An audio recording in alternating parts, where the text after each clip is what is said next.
Okay, can you hear me now? My apologies with that. I have no idea why in the fuck my audio settings in OBS decided to completely reset themselves. Great. Another thing I get to worry about. But yes, as you can tell from the title, and as we indicated to those who have been paying attention, we will be doing Age of Wonders 4. I also was not kidding. I have no fucking idea what's going to happen with this. I have no idea how this is all going to work. So please bear with me. There is an intro. I have not watched it. But when I was checking to make sure that the game could run and that it was recording properly, I did notice that there is that. I just skipped it every time. Thank you for being a bear with me, Lord Bradber. Thank you. Just hope you'll like it. I mean, I don't see anything that's wrong with it. It's a Paradox game. I wish you had warned me it was a Paradox game because I didn't realize that that was what it was. Which means there's probably going to be a lot of shit that I'm not going to understand. But let's go ahead and dive in, and hopefully the audio will be okay. I have no idea how this is going to look on the bar, so. There should be some audio at some point. Please tell me it's... There we go, okay. All right, what are we in for?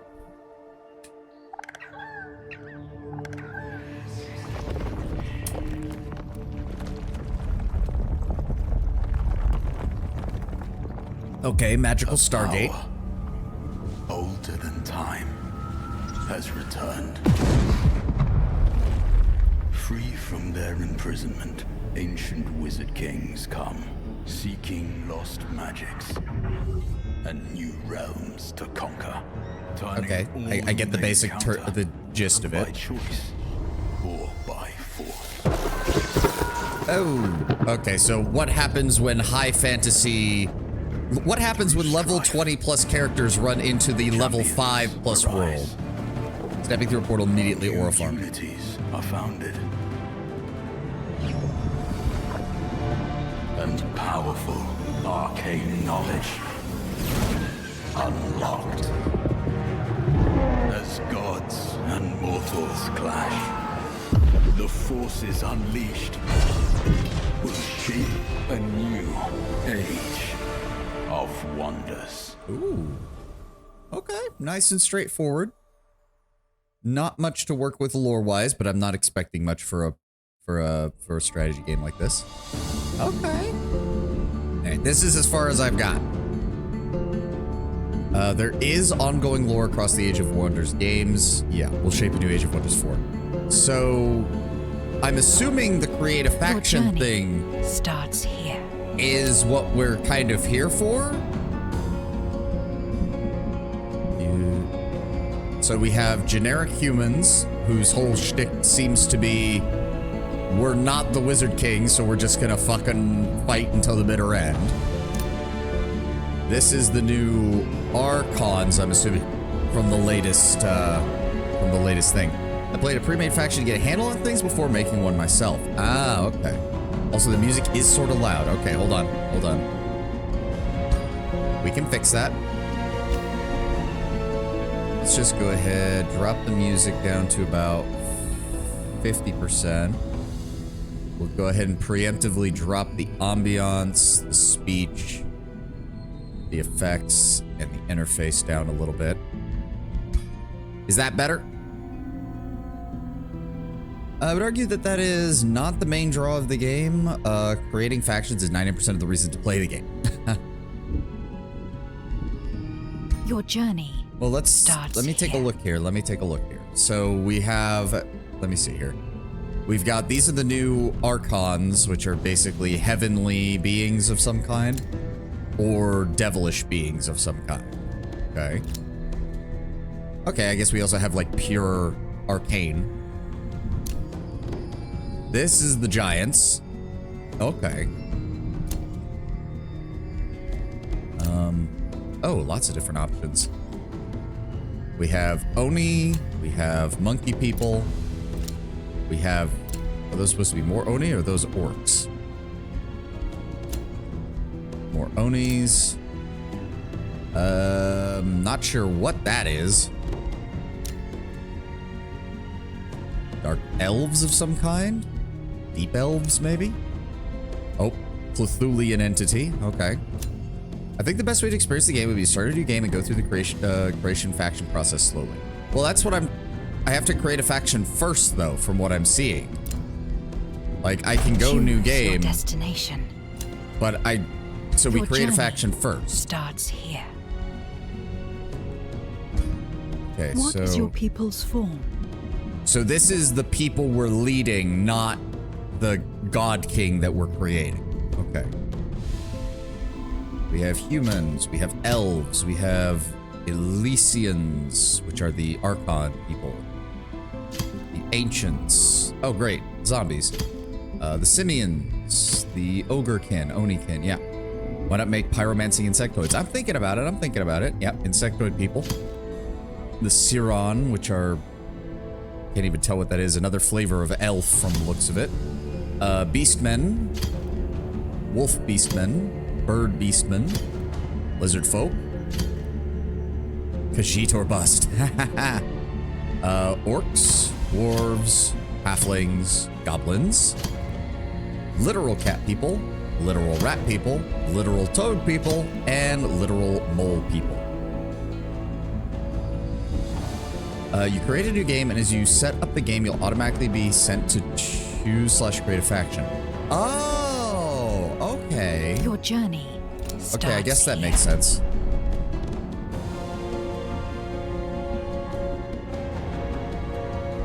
So, do we want to start with...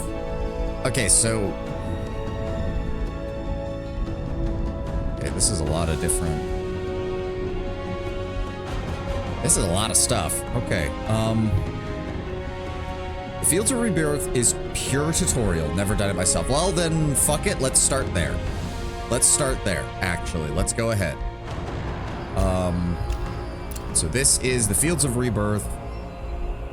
Beginner scenario, not hard. Wizard Kings are ancient archmages who seek power across the realms of the Astral Sea. Before joining the Pantheon at Mage Haven, the Torment of Shadows left many mentally warped. Wizard Kings are no longer limited to their original mortal forms and can create peoples vastly different from themselves. This realm is more peaceful, but not without danger. High-tier infestation spawners are absent. Areas under the control of marauders, who increase in number and more time take over adjacent provinces. They'll periodically send forth raiding parties that can potentially start a siege on a city without needing a hero. Destroying the infestation spawner will clear the infestation, grant the destroyer great rewards based on tier and the size of infestation. When infestation grows into one of your provinces, it will continuously pillage its province improvement until the infestation spawner is destroyed. Infestations have several states. The spawner will indicate the current state. Deep sleep, awakening, the infestation will become active, patrolling, raiding, and recover. Infestations can be neutral to certain empires. Okay. Valley of Wonders is I really hate to say it, Tenwin, but I think we might just go in order. And we'll start with the Fields of Rebirth and we'll go from there. I don't know how many of these will complete, depending on how long it takes to do each of these, but we will see.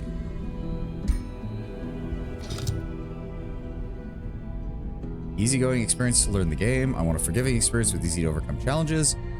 I know strategy games, give it to me straight. It's still the tutorial route, so we should be fine. Ah, okay, and then it takes us here. So then we can create a faction. What is your people's form? Yeah, let's go with the insectoids, why not? So what are their traits? Adjacent enemies without this trait have a 15% fumble chance. Hit becomes a graze, dealing half damage. A graze becomes a miss. Fumbles are usually caused by low morale. But in this case, it's caused simply by the fact that the insects are annoying. Traits are optional? Oh. When you finish Valley of Wonder, you'll get the next story in that line. Those 4 storylines are from each of the DLCs. Wait, what? The forms are 100% cosmetic. You can customize all the traits. Oh. 20% critical hit chance when standing next to a friendly unit with overwhelming tactics. Cold-blooded, morale loss reduced by 50%. I mean, these are all pretty straightforward. Buff your own guys by keeping formation, debuff the enemy by staying near them, and you're much harder to break. But we can change their traits, so hold on, let's just take them all off. We get 5 trait points. There are flaws. Defense mode is less effective. Easier to route in combat. That sounds like a horrible idea. Uncooperative, 10% fumble chance when adjacent to another friendly unit. So this is the opposite of the other one. Vulnerable to magic, vulnerable to physical, weak constitution. Health regeneration is reduced by 50%. Okay.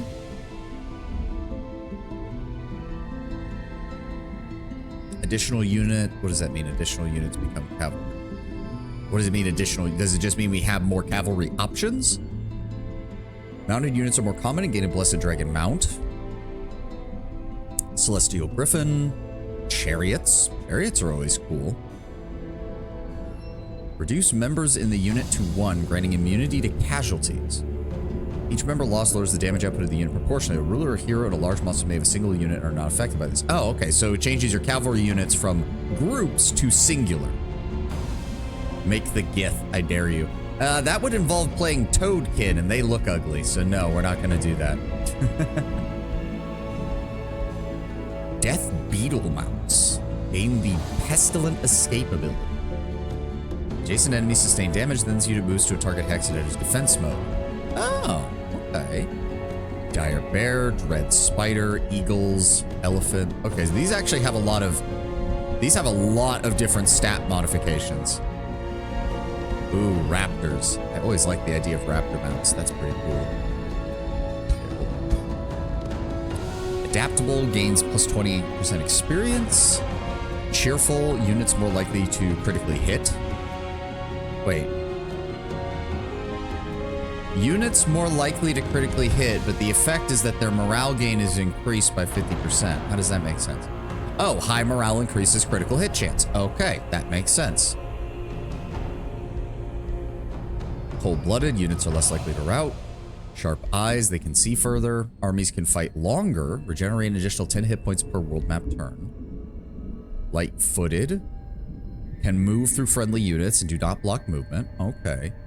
Units normally only have 32 movement. Fast movement, having 40 movement on the world map and in combat. Okay, okay. As anyone who was here saw, I do tend to favor more turtley factions, so I'm not exactly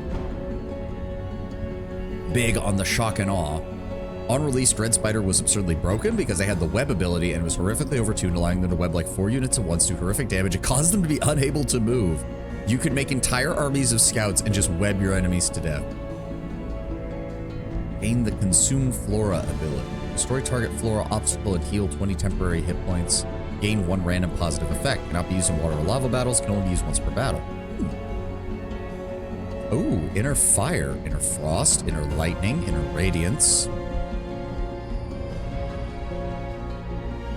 Plus 1 defense, plus 1 resistance, and plus 10% evasion when standing next to a friendly unit with defensive tactics. Okay. I like that idea. Resilience gives plus 2 status resistance, while resistant gives additional defense and resistance to magic. I'm guessing the inner traits help with elemental magic? Yeah, it's melee units, melee attackers sustain fire damage and they gain fire resistance. So it's more just that that's like baseline magic for all of your common soldiery. And then we have Arcane Focus, magic attacks deal plus 15 damage. The Endless Cacophony ability, empowered by magic. Once per turn when taking non-physical damage, gains strengthened for 3 turns. Okay. Deal 40% additional damage via retaliation and opportunity attacks. Okay.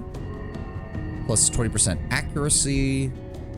Plus 25% damage on flanking.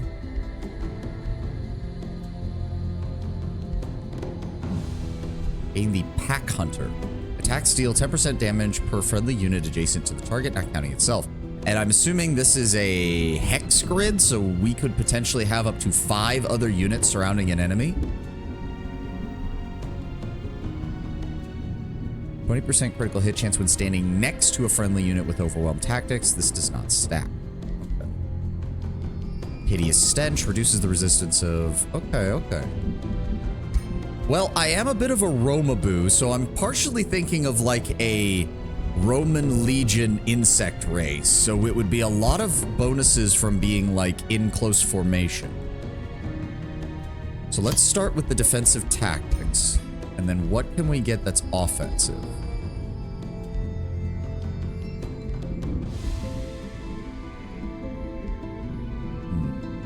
What else do we have? Adaptations. Arctic adaptations, desert adaptations, desolate adaptations, increasing world map movement speed on desolate. I'd like to argue that Stellaris and Age of Wonder 4 are the opposite side of the same coin. The main appeal of both games is to create your own faction societies. Just one is fantasy combat. One is fantasy and combat RPG based, the other sci-fi and empire building. Okay. Okay. Underground adaptation. I don't think any of the adaptations look that interesting. Yeah, and you can't take on cooperative because your characters are cooperative, so it doesn't work that way. Interesting that Mount Masters is really cheap and everything else is expensive as hell. However, the Romans were not known for their cavalry, so let's try something else. That's a 3 hit. That's 3 points. Damn. Let's go with adaptable. So, hold on. Morale gain increased by 50%. Morale loss reduced by 50%.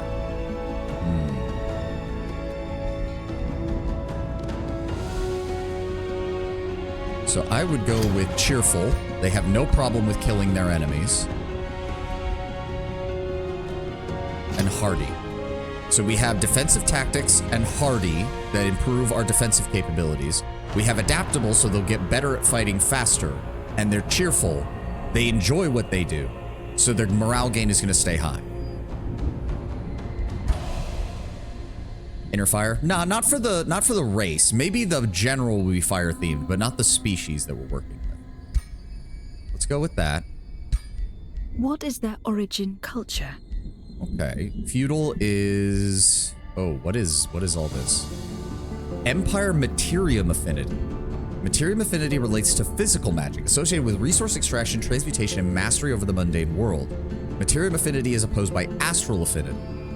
Empires or free cities with opposing affinities suffer relation penalty. Okay. And Order Affinity. Okay. So we don't have a good, evil, lawful chaos alignment. What we have is order, chaos, and physical or material versus astral. Okay. Architect would fit best, but I think architects are a tiny bit boring compared to the rest. We'll see. See. Let me cook. Let me cook. All right. Oh, how does this work?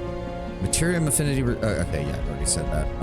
So what have we got? We have feudal, hierarchical society with nobles reigning over their subjects. They feel exceptionally cheap to maintain armies, but specialize in the use of cavalry, which we didn't pick any cavalry traits, so probably not the best choice.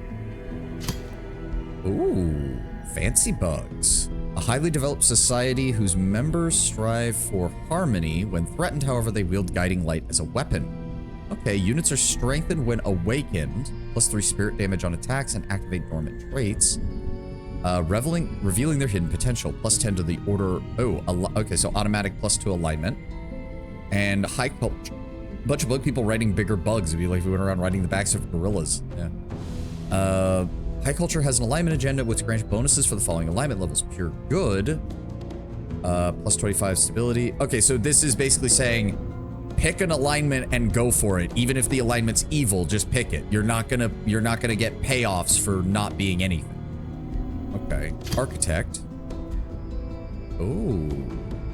People dedicated to the creation of something greater than themselves, building monuments to their chosen affinities. Has higher production income. I like that. Collect Wonderstone to build impressive monuments to the affinities. Ooh. Oh, okay. Order, chaos, material, astral.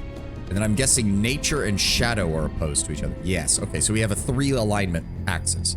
Seems as if the architect helmet is clipping with the bug face. Look at the dude with the hammer right next to the starting affinity menu. I'm not seeing it. I can see it a little bit more on here. It looks like his lower mandibles are kind of sticking out underneath the helmet. It's not the worst, though. It's fine. So they start with 2 chaos, 2 order. Ooh, architects of, like, magic would be kind of cool, though. Rather, because, like, Materium would be, like, that would be the pure architects. But being architects of magic would be kind of interesting. I wish the different architect powers changed their appearance a bit more. Yeah, a little bit more other than just the coloration. Let's see what else we have. The Oathsworn. A society that functions through a strong sense of devotion, rewarding its rulers for their dedication to their chosen oath. Has a higher draft income, used for recruiting units in cities. Leftover draft becomes surplus. Knowledge production or draft that is left over once research, construction, or recruitment is completed. The surplus will automatically be spent on the next item that used to research. Okay, yeah. So make sure you don't waste resources. Swear devotion to an oath that guides them. Strength of the harmonize. Oh dear. Gains on the culture's devotion. Paragon's heal. Nobility gains additional damage. Warrior soul gains fire damage. Okay. And then we have barbarians, which would definitely not work for the Romans. Interesting that this has a set affinity that you can't change. Ooh. So barbarian, people who thrive on war and aggression, they value strength and prefer to charge head on. Higher food and draft income, but lower production, I'm guessing. The oaths are wild. Ooh. They do look cool. I'll give them that. Okay, yeah, I figured based on how these guys look, we're dealing with something a little more East Asian in design, but yes. The rice hats, the naginata, polearm. Okay, I see what we're dealing with here. We have primal, which is people who worship the powerful animal spirits and channel their fury. Higher food income. Alter province into the primal animal's favored terrain. Oh, terraform. I do like terraforming mechanics.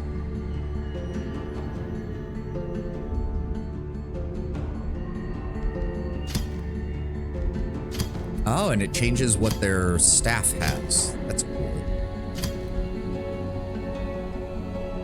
Able to build farms in snow. Oh, this changes up a lot of stuff. Stowing benefits here. Interesting. Oh, I didn't actually read the oaths, yeah. People follow the path of harmony, seeking cooperation to clear the world of threats. Gain plus 100 relations with free cities and rulers. When vassalizing a conquered city, they start at vassalage instead of tributary. Cultures have harmonize. Right, that's what it says. Become stronger as you gain devotion to the Oath of Harmony. So lose devotion by starting a war, so they like defensive wars. They like being the ones to get attacked.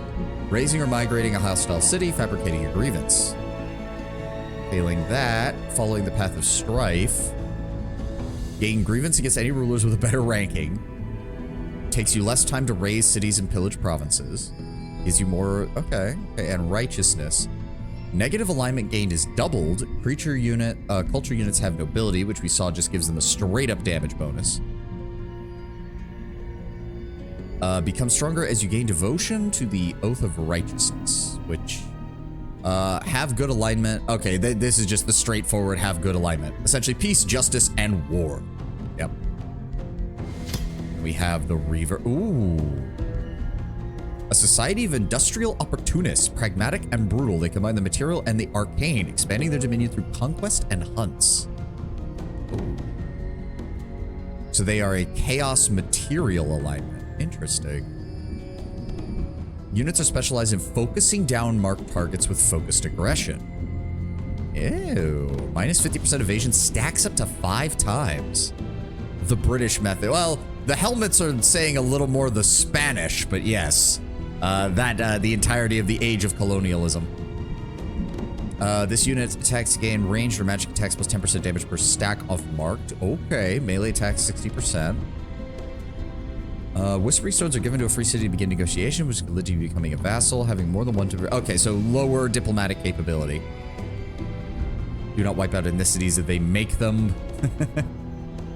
Total war. No Imperium income penalties from war without a war justification. War spoils are a unique resource gathered by Reavers through conquest with empires, dwellings, and free cities. They can be used to intimidate and extort free cities or even other empires. Okay, okay. Ooh, industrious. Wait. Why isn't it? There we go. I don't know why it still kept it on the Reaver.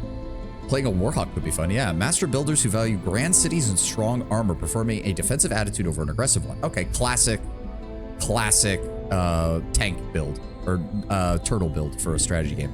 Higher production. They get bolster. Bolstered units, bolster defense when hit by a melee or physical ranged attack. Okay. Stacks up to 5 times. Bolster resistance when hit by a magic attack. Classic dwarven vibe. Yeah, I can see that. Then we have the dark. A dictator... Come on. There we go. No, let me read it. There we go. Dictatorial civilization where the strong and ruthless dominate the weak. They use forbidden magics to maintain control and weaken their enemies. Cities can ignore penalties from low stability, has higher knowledge income, and gains extra income from prisons and crypts. Units specialize in inflicting negative status effects and exploiting them with Call the Weak. And finally, mystics. Your people are versatile spellcasters attuned to the... Oh, no, that's the... There we go. Culture of scholars driven to study every corner of the astral sea. Make dwarven elves while whoever you're playing makes elven dwarves.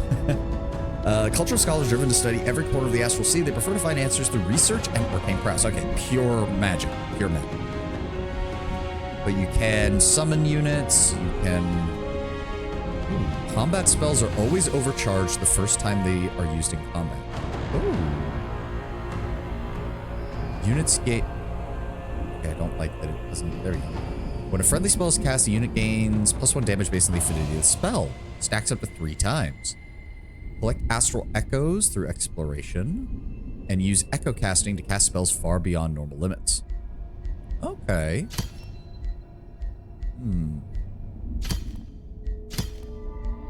Architect, I get what you're saying, that architects are a little boring, but I do like their design, and the ancient Greek shields are doing it for me for the insects. I kind of wish you could look at the other models a little bit closer. Like, I want to see what this paladin looking bug over here looks like. Interesting also that it doesn't have any options. Reaver is my personal favorite. It is pretty cool, and it's not necessarily that it penalizes you for being at peace. It just encourages you to be warlock. You can be a peaceful Reaver and just wait for somebody to be stupid enough to attack you and then hit them with everything you've got. They cast gun. I know, but I don't know. It is called Age of Wonder. I want a little, maybe a little bit more magic. I'm thinking... So hold on, what exactly is the difference between Architect? Monuments grant affinity incarnate to Architect units. Okay. Architect culture units deal damage matching the Empire's dominant affinity. Okay. Architects are way more mystical compared to industrials. Oh.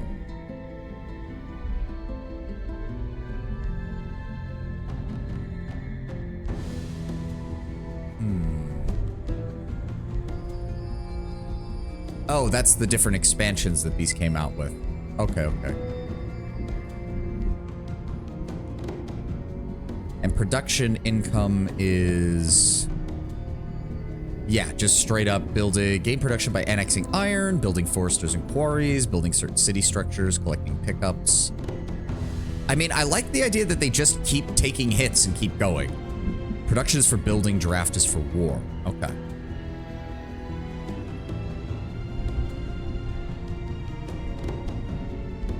You know what? We're going to go with industrious. We're going to go with industrious. What defines their society? Ooh. Okay. So we start with 2 materium, and now we're customizing it further. Oh. Vision of Destiny. Vision of Promise. On arrival in the realm, you must interpret a vision of promise. Materium is the promises of a home that must be built. Ooh. Interesting. I don't know if I ever mentioned this, but in any fantasy RPG, my first choice is going to be guns. It's not an option. I turn to God. Click on Umbral Disciples just for fun. Let me see here. Umbral Disciples. Ooh. Everybody gets evil. Start with the Ritual of the... Okay, come on, game. Let me read it. Let me read it. Nope. There we go. Tier 10 Sustained World Spell. All units in your empire gain the Umbral Malady immunity. Unit is immune to the Umbral Malady, which is -1 vision range, cannot regenerate hit points, and loses 6 hit points at the end of each turn. So basically, if that happens, everyone else is fucked. The ruler gains the Tyrant's Retinue. Okay, Altar of the Marching Gloom. Start with Umbral Flesh. Okay. Hero unit gains Gloom Shepherd. Okay. Transformation is incompatible with Pure Soul. Okay. We also have Powerful Evokers, which is a Shadow Affinity. Oh, no, wait. I didn't want both of them. Oh, interesting. That changes their... No. Wait, what? Why did it change it before and it didn't this time? Oh, it's just randomizing the head. That's why. I'm an idiot. There's a certain tome that gives you an altar to build, which spreads gloom slowly over the map, and the gloom causes the umbral malady. Ah, okay. Ancient Wonders do not require population in order to be annexed to a city. Cities gain plus 20% production per annexed Ancient Wonder. Starting bonus, 1 Ancient Wonder nearby cleared. Ooh, that does sound quite good. Adventure rewards can only be explored by a single army led by a hero. It will provide the city income and special units in the Rally of the Lieges. The annexed Ancient Wonder counts as a type of province improvement. They can be bronze, silver, or gold depending on the rarity and difficulty and value. Okay. Unit enchantment research reduced by 40% and enchantment cost by 30%. Start with an extra shield unit or polearm. Okay, that's classic Dwarven then. Ancient Wonders are essentially dungeons, and Gold Wonders are very important for a magical victory. Okay. And we get 2 traits. Fabled Hunter, gain 75% resources for clearing an infestation Ancient Wonder resource node. Okay. Units regenerate an additional 5 hit points per turn. Damn, if you pair that with the racial trait that gives 10 hit points per turn, you can start off with an army that can pretty much keep itself alive no matter what. Magic Origin gains 20% more. Unit was summoned or comes from another dimension and requires mana upkeep. Okay. Oh. Interesting. They seek only to be left alone to their studies and will aggressively protect their studious isolation from any disturbances. Cities gain 15% knowledge, 50% food, 15% production, and 20 city stability when their domain does not border the domain of any other city or outpost. Well, that sounds like it's great at the beginning of the game and then absolutely annoying as shit to deal with in the late game, because it wants you to not have a border with anybody, and that's not going to happen. Gifted Casters, combat spells cost 20% less, start with 1 extra spell. Incompatible with Ancient Wise One. When a tome is unlocked, a random skill from that tome will cost 60% less knowledge. Ritual Cannibals. Isn't that interesting? Prolific Swarmers. Cities require 10% less food to gain a new population. Racial tier 1 units have +1 rank. And non-magic origin units require 20% less base unit upkeep. Seems like Imperialist is obvious Roman choice. Yeah, that would kind of make sense to me. Focused on the glory of the Empire and the development of their cities. Capital starts with +1 population. The Throne City and cities that share a border with the Throne City gain +20 city stability and +20 gold income. Okay. They strive to build a realm based on cooperation, but will not hesitate to defend it. Gain +1 Whispering Stone. So yeah, if you go with the Reavers and then go this, you pretty much negate one of their main disadvantages automatically. I once made a faction of cannibal orcs. It was fun. Forced March inflicts no damage on your units. Okay, hold on. Forced March can be used when it is activated. Units gain 100% of their move speed, but lose 30% of their current hit points. They become exhausted for 2 turns. Forced March costs 10 mana per unit in the army. Okay, so this takes off the health cost. Routed units are never lost, and all units gain Road Walk. Moving over roads costs 4 movement points instead of 5. Start with an extra scout and the Forced March ability. Okay. Eating people does make sense for an insectoid race. No offense. Maybe. But it's also too obvious. I actually do like the combination of prolific swarmers with Imperialists, because having more units means we get more of the benefits that we gave our insectoid race over here. So they'll take full advantage of defensive tactics and hardy. And the adaptable will pair well with the fact that non-magic origin units require less upkeep, and racial units get +1 rank. So I like that. We'll go with prolific swarmers and Imperialists. Chaos and order simultaneously. If you know anything about the late Roman Republic, that about sums up their entire shtick. I believe there is a tome that supports horde tactics. Cool. All right. Choose your first tome of magic. Okay. Tome of the Horde. Well, I have no idea. Let's just see which one speaks to me. Tome of the Rock, Tome of Enchantment. That also pairs well. Well, the problem is if we are going to be using a lot of units, specializing individual ones to be enhanced doesn't work quite as well. The Tome of Discipline. That gets us access to monks. Interesting. Tome of Beasts. Definitely not the theme we're going for. Tome of Roots. That's an interesting one, though. Okay. Healing Roots, even. Blight Blades. The Tome of Evolution. Oh. Heals for 18 temporary hit points. Gains strengthened. Plus 10% damage. Can stack up to 5 times. Units with Evolve. Units will transform into a more powerful unit when it reaches legendary rank. Evolving units cannot be recruited at legendary rank. Ooh. Tiers 3 to 5 require minimum amounts of affinity to unlock. Oh, okay. A skirmisher unit that can evolve into a stronger unit. Rapid evolution enchantment. Ooh, even more experience from combat. Slip away if tier 1 or 2, healing them once per battle if their hit points would be reduced to 0. It is displaced by 3 hits and heals. Oh, that's really good though. And Draconic Vitality, plus 5% or plus 5 hit point regeneration per world map turn, plus 3 hit points per unit rank, plus 3 hit points per hero level up to level 10. Okay, this gives a nature and a chaos affinity, and I don't know what that plus 5 means. The Tome of Faith. So wait a second, was that these are all tier 1s that we're looking at right now. Tome of Faith, heal and support your units on the battlefield, which could be, you know, just classic, yeah, army heal, faithful whispers. Oh, so that does help with diplomacy.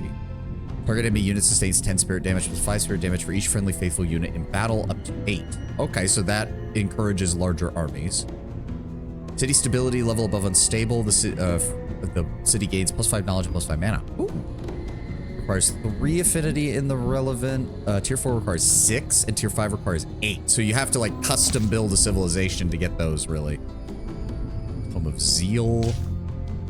Tome of Necromancy. Tome of Cryomancy. Tome of the Tentacle. Tome of Evocation, which is just your classic shoot everything with lightning. And you gain affinity by unlocking tomes. Ah. Tome of Warding, Tome of Pyromancy, always considering that. So what is, okay, Ritual Pyre. Special Province Improvement, plus 10 mana income, plus 3 mana per adjacent Forester, counts as a Forester. Forester is a base and province improvement, provides food and production, meets the boost requirements of city structures, adjacency bonuses, bonuses that scale over specific provinces. And it gives us the ability to summon Lesser Magma Spirits, Pyromancers, a Battle Mage unit. Ooh. Okay. Tier 2 unit, 0 out of 6 XP. They have very low defenses, though. Recruitable in cities with a Town Hall 2. Land movement of 32. Flame Strike. Is this the damage they do, or the... Immolate? Okay. No matter how much affinity you have, you need to unlock 2 tomes in each tier to unlock the next tier. Tome of the Horde. Turn your cheaper units into large deadly armies. Specialize in summoning and buffing tier 1 units. Ooh, Unleash the Warhounds.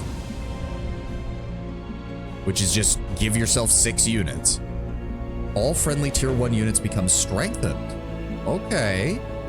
Ranged unit that summons a Warhound to debilitate their enemies. Makes the target race smaller and more numerous, granting them increased number of units in formation, 20% damage for non-hero units, 10% evasion for hero units, but incompatible with super group. Is a siege project, aka an ability you can only do when sieging a city. Ah, okay. Blaze of the Horde. Target enemy unit suffers 20 fire damage and plus 5 fire damage for each adjacent friendly unit. So again, if it's a hex-based system, that means we can get 6 units around it, which means we could surround an enemy with our forces and then cast this to just get a 50 damage spell for what seems to be very low cost. And summon the Irregular. Summon a random non-scout tier 1 unit that can be produced in a city on the target hex. Okay. Ah, but it does count as a magic origin, which is not going to pair with our other traits as much. But I do like the rest of these. All friendly tier 1 units become strengthened seems like a really good idea just from the get-go. Blaze of the Horde pairs well with our wanting to surround them, and the plus 20% damage for non-hero units also seems really good. Yeah, Houndmaster was really strong on release because Hounds equal... Yeah, ranged unit that summons Warhounds to debilitate enemies. Yeah. We're gonna go with that. Tome of the... Oh, yeah, go back. What is your ruler's origin? Ruler rises from the ranks of the people. Mortal champions have access to unique army leadership hero skills. They gain 20% additional experience, start with higher relationship with free cities. Mortal champion rulers start with the command ability in combat. Target friendly non-hero unit regains. So note, champion has to be insectoid, Wizard King does not. Ah. Mortal champions are champion governors. While governor, the governed city gains benefits based on the renown of the hero. Okay. Population requires even less food for that. Interesting. Powerful Wizard King seeking dominion over a new realm. They have access to unique combat spells and enhancing heroes. All conduits. Base providence improvement provides mana income. Start with 10 additional combat casting points and 10 world map casting points. Start with the channeling ritual ability in combat. And they are wizard governors. Special province improvements grant additional mana. Conduits or research posts grant city stability. Population grants additional knowledge, and just straight up more mana income. Champions will use the culture's armor and weapons. Wizard Kings use unique Wizard King armor, and so on. And then we have Dragon Lords. Mighty dragons seeking new realms to shape to their vision. They have access to unique combat hero skills. Dragon Lords gain powerful transformation. Signature skills based on Empire affinities. Gain extra gold. They are Dragon Governors, which is yet more gold, yet stability, more gold, and more gold. They have a 30 gold unit upkeep and cannot equip most hero items. Ah. So they're reliant on their transformation capabilities rather than their equipment. Oh, hello, bot. Get the fuck out of here. I see you. No. There we go. There we go. And then we have Eldritch Sovereigns. Eldritch Ruler with powers beyond mortal comprehension. They have access to powerful control skills. They gain powerful unique hero signature skills. Use Thralls to cast ritual spells. Start with the Clairvoyance Ritual. Deals the closest undiscovered infestation or ancient wonder. Ooh. If we were building around entirely ancient wonders, this would be really powerful. And Enthrall. Target owned or vassal city loses 1 population. If used on a vassal, lose 200 relations with them.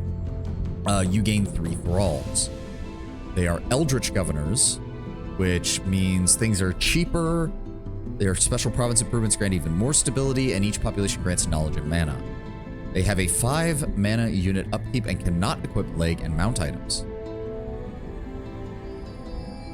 Want to be a god? Yeah. A formidable giant refashioning realms with the elemental forces of the clans of Fire, Rock, Storm, or Frost. Ooh. I kind of like the idea of a giant king for a bunch of insects. It would actually be kind of hilarious. I kind of like that idea. It's either that or... you need to select the giant king to see the details. Oh, okay. Ah. Thunderous giant who evens out realms by flattening the peaks.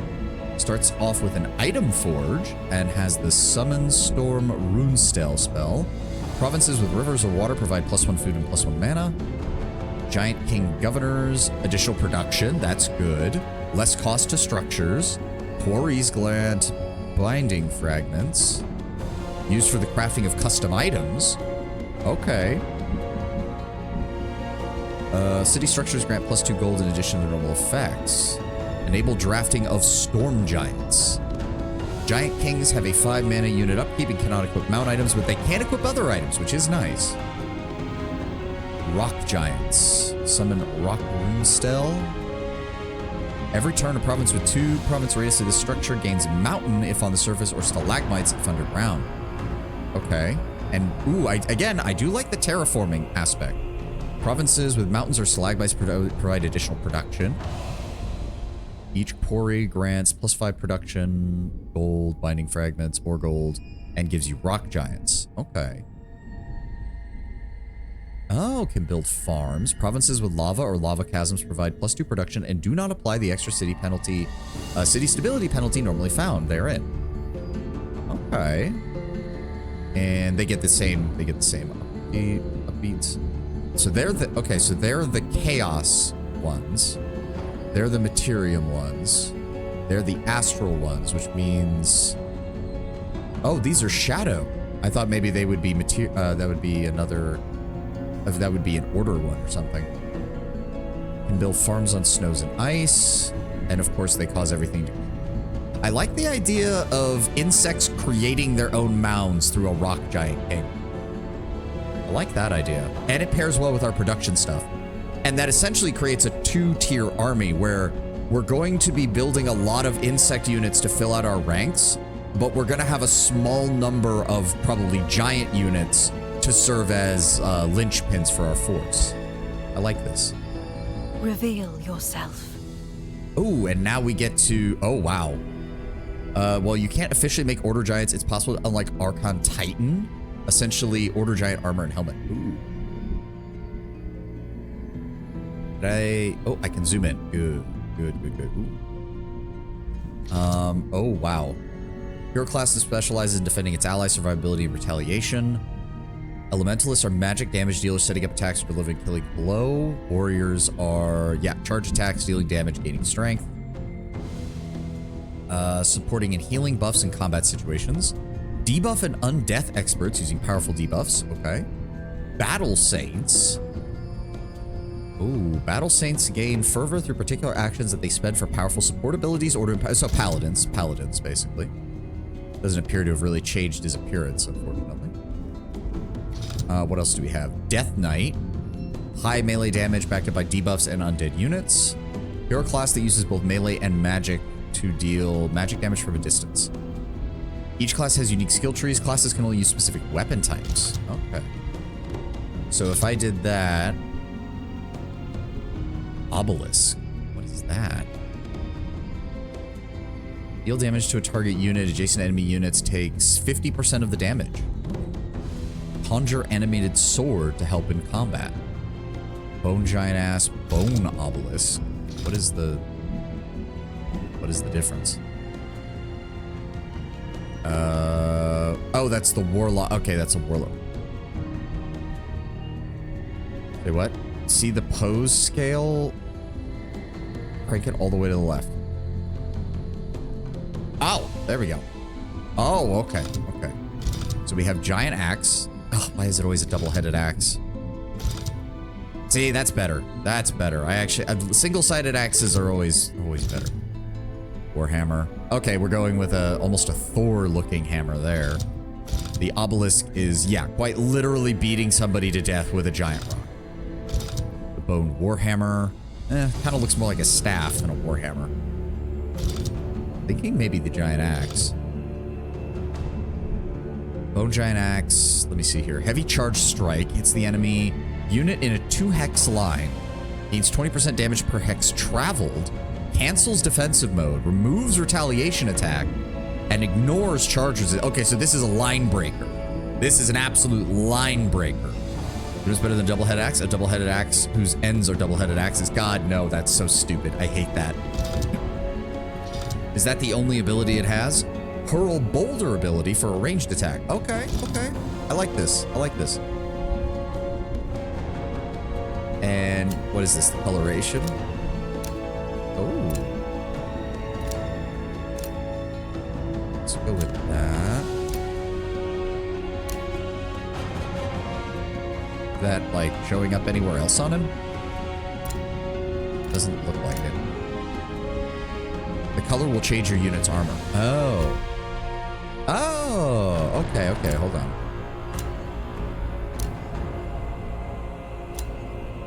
If we go with that. Okay, the foreground color doesn't seem to change anything, but I like the purple on the armor. There we go. That'll work. Confused. What is... Oh, okay. That gives them longer arms. Literally. Hand size, leg size.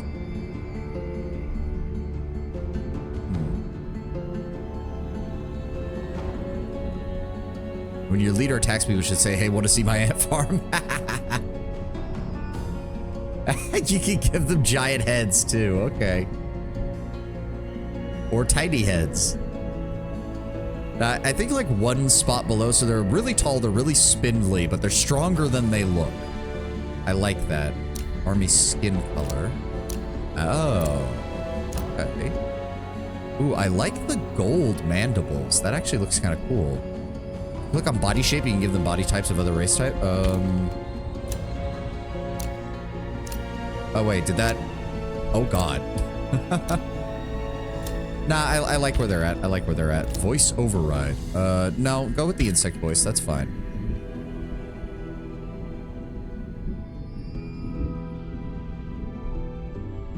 Okay. Let's go with the 4 on that one. Army armor color. Ah, there's the secondary color for them. There we go. Ooh, I like the burnished. I like the metallic red with the purple. Yeah. Tail length. Yeah, go with extra long. Army mount. I mean, horses don't seem like they would be very fitting. Also, that wasn't a horse. That was a pony. That is... His fucking legs are touching the ground. You can unlock more mounts with progress. I'm sure. I'm sure. They do live in mountains, so I guess the insect mount kind of makes sense. It does kind of make sense. Okay, I think that's everything for these guys. What is... Oh! Oh, that's cool. All right, back to the ruler. God King or God Queen? We'll go with the dude. Oh, it changed things again. Let me see here. I don't... Is that changing any? I think it's making his legs thinner. But no, this giant does not skip leg day. Arm length. I kind of like the idea of the giants being a little disproportionate in how their body structures are built. So he's got overly long arms.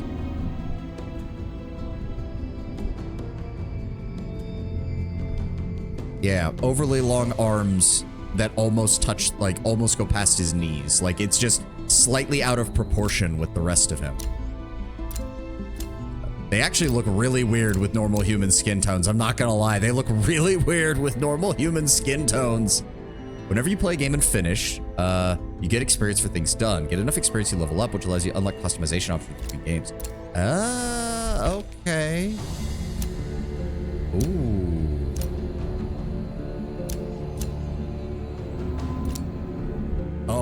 I like that. Oh, I like that. I like the glowing veins.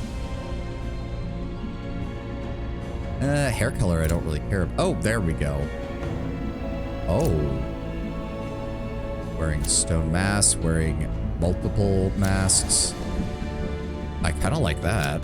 The hood does not work. The hood does not work with that. Oh. Oh, I do like that.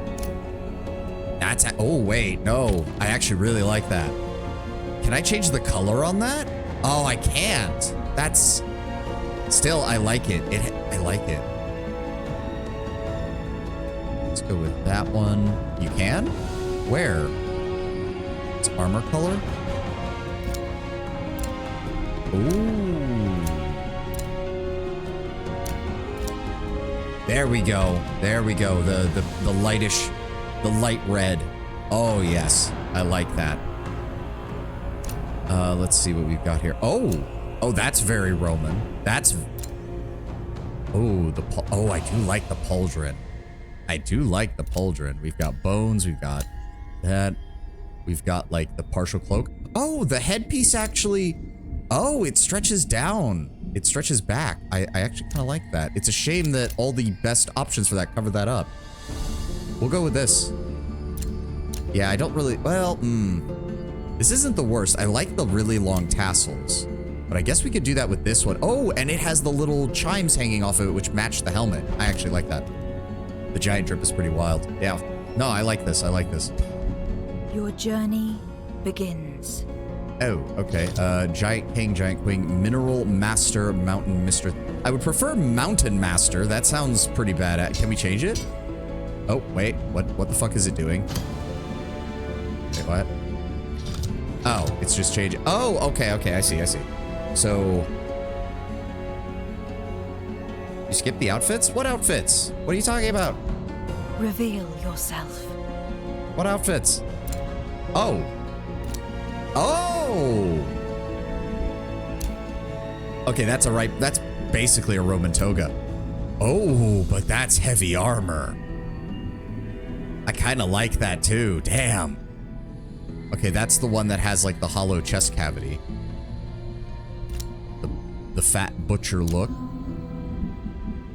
The fungus look, interesting. No, I like this one. It's almost a Roman toga. Like, it almost looks like it just with some adornments. I actually really like that. I almost wish I could have this, like, on the world map, and then in combat switch to this. That would be pretty cool. Cape, outfit, armor color. Yeah, okay. Your journey begins. Yeah. Mountain Master. Menhir Mender. The imperialistic chittens. What? Gem Keep. Ooh, okay. Tremble before Mountain Master Hagar Menhir Mender, the rock giant. He elevates realms with mountains where his imperialistic chittens of Gem Keep thrive.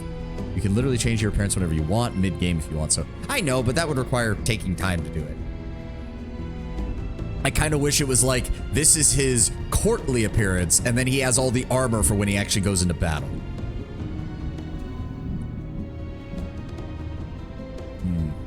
So I like the title.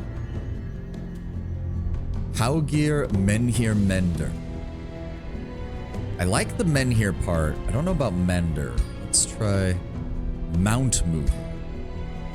Haugir Stonecall. Cairngard. I like that. Thrufar. Thrufar Cairngard. Swarming insects and Silverwall. The insectoid Crastians and Bassman. Hopper Spire. Goldbank. Bastion. Cinderhold. I like that. How's the new game going so far? Well, we've only... oh god, there's an ad playing. I completely... son of a bitch. We're still in the customization option and we've been going at it for an hour now. Send a picture in Discord of how the Archon Titan armor looks. I'll take a look at it when I can. Diligent Insect. None of these are good names. Like, racial names I don't like. None of these are good. None of these are good.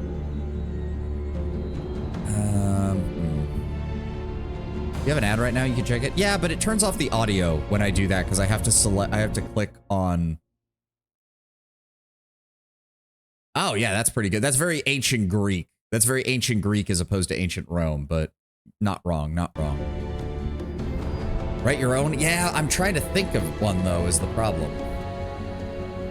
I don't mind. The music is still quite loud. Oh, okay. I guess we'll adjust it as soon as we get out of this menu, then.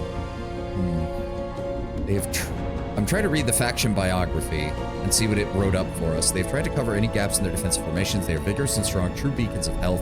With their talent to learn new skills, they can adapt almost any situation. Their happy demeanor makes them fearsome combatants. They have respect for smiths and other artisans, preferring a strong wall over a decorated palace. They find their strength in their fast population growth and overwhelming numbers. They are known imperialists, proud of their people and their developed culture.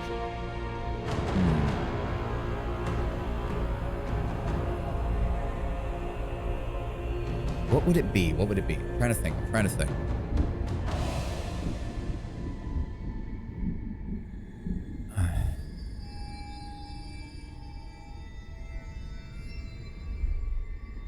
Trying to think, relating it to like mountains or to like something like that.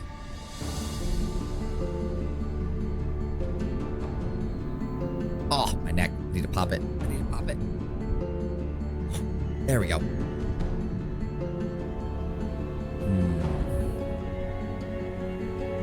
I usually come up with some random fantasy name. The Therazar, the Ithkaver.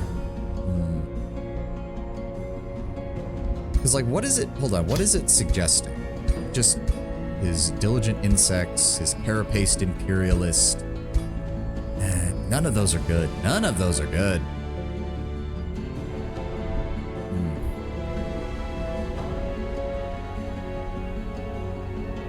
They're descriptors instead of names. Yeah, yeah.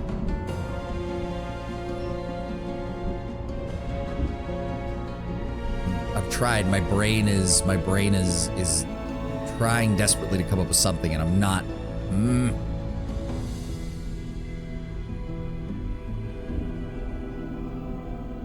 How about Swarm Kingdom or something to that effect? Yeah.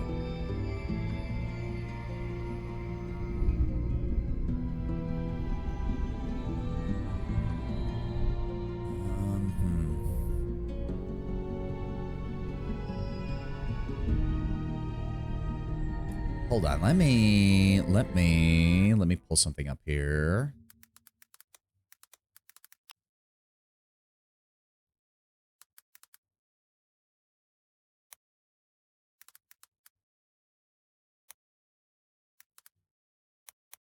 No, that doesn't work.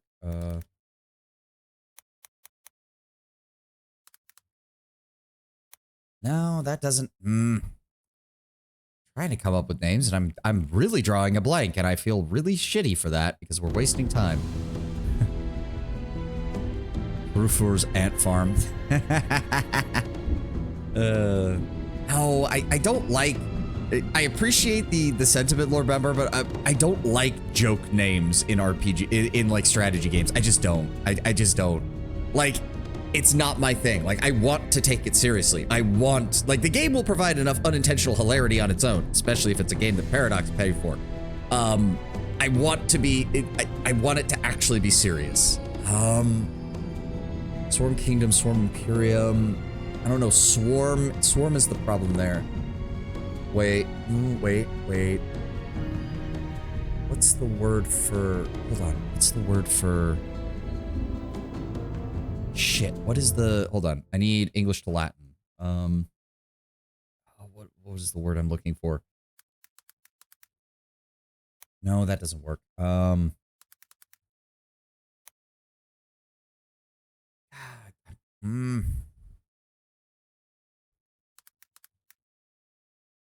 No, that doesn't really work with that.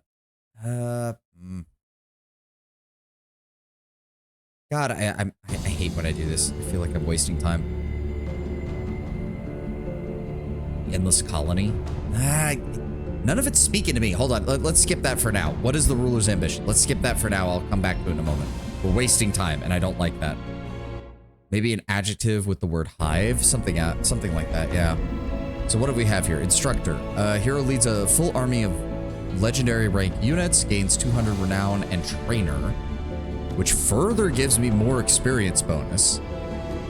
Heroes gain renown as they complete their goals associated with their ambition. Gaining enough renown increases the renown level. Rank up units in this hero's army to produce 5 renown. Oh, with our experience boost, that is pretty good. That is pretty good. Shepherd, Raider, pillage a province, win a combat. Well, yeah, I can't imagine that that's not very hard. Privateers, declare a water infestation, win a naval battle. Lawbringer, clear an infestation, clear a gold level infestation.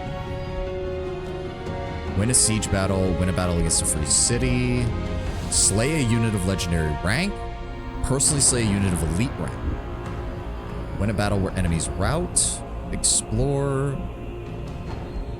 Dominator. Recruit or raise a tier 4 unit after combat. Delver, clear an underground infestation. That'll be hard with my guy, considering how big he is. Win a battle in friendly territory. Governed city has a plus 40 fortification. And gains militarist. While army leader, all shield units, polearms, shock units, and fighters gain +1 defense. Not bad. Conqueror, gains demolitionist.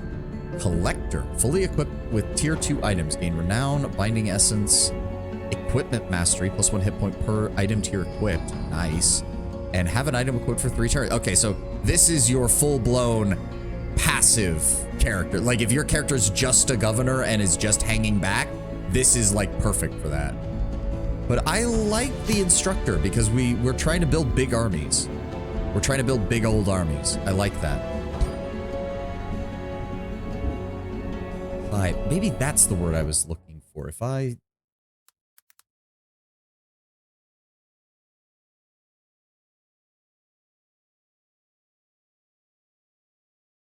Yeah, that might work. That might work.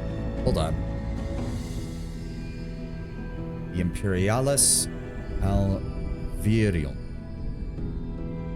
And it's from the... Well, I mean, this is Google Translate, so it's pretty simple.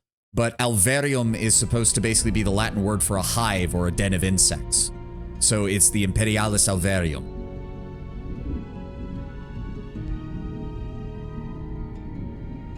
Alver for short, which is basically just a hive. Bada bing, there we go. What the hell are the advanced settings? City names, default. Oh, you can fully, okay, you can fully customize this. Heroes, default, that's fine. AI personality, default, okay, okay. That's fine. Onward. It only took us an hour and 12 minutes.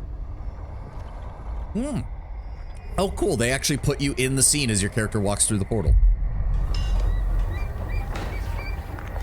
Okay.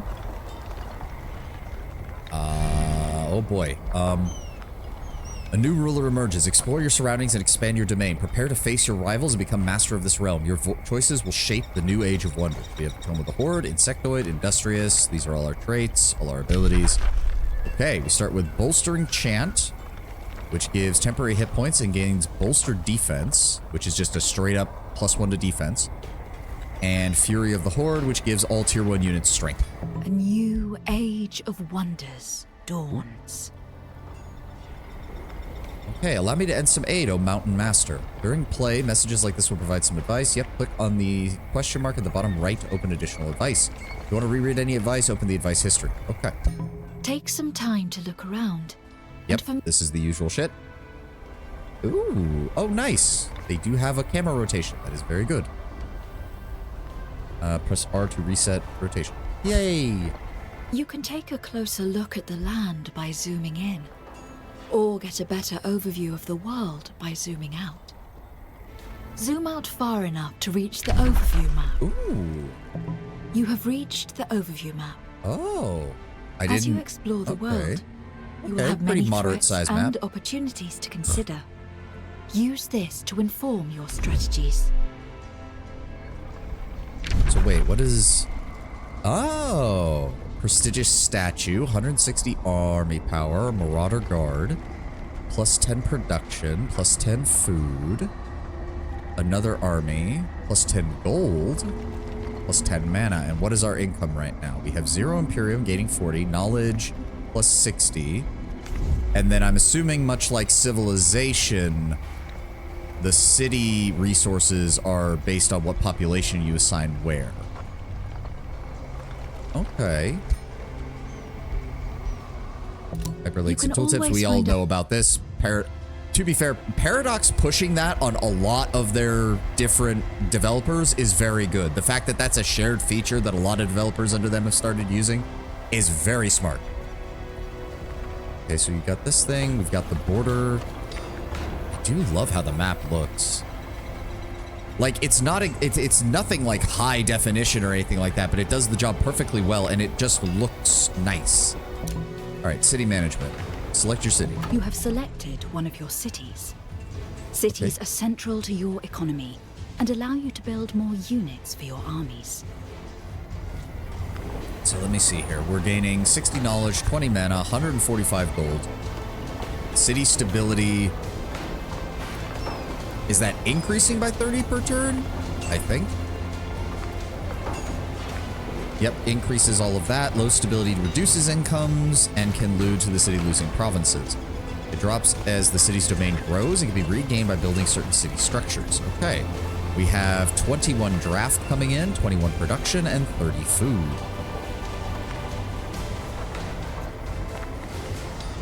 And we get a +5% bonus for our current stability level. Okay.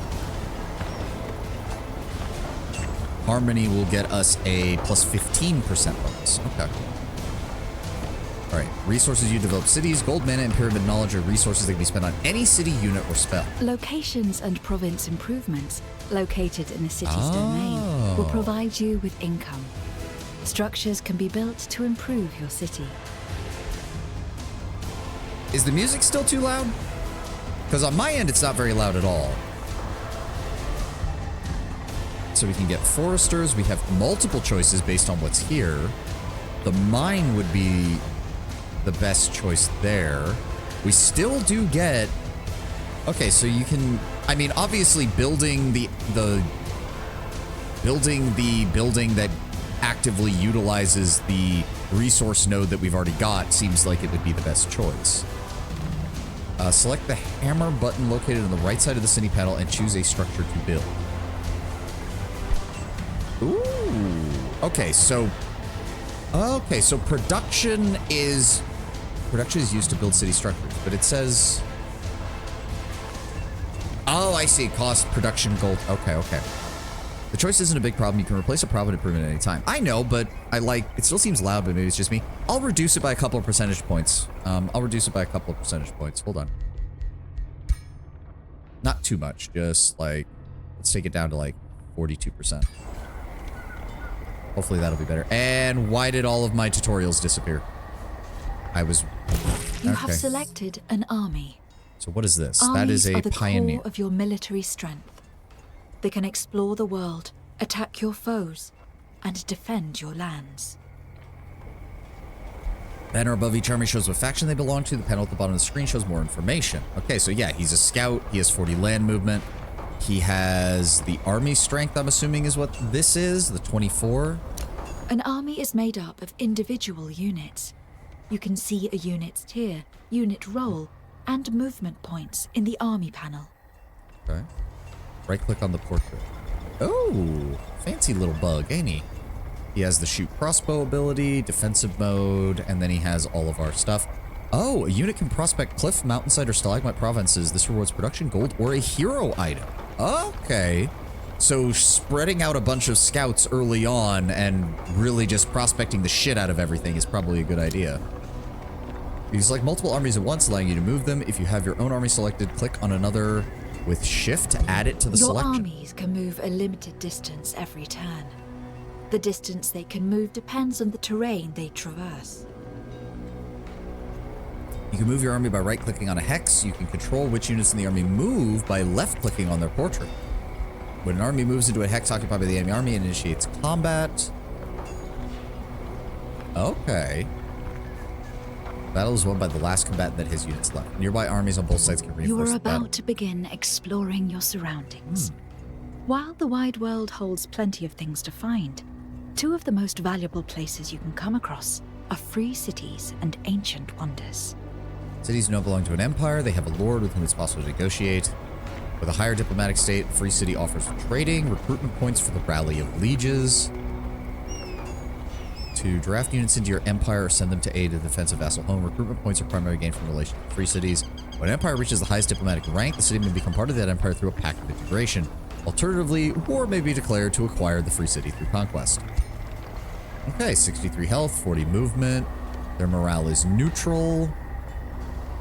High morale grants 20 to 40 morale. Unit is in higher spirits and confident victory, which gains 20% critical hit chance. Okay. Scout units gain farsight. Mountain walk, so he can move through mountains and cliffs. Land movement.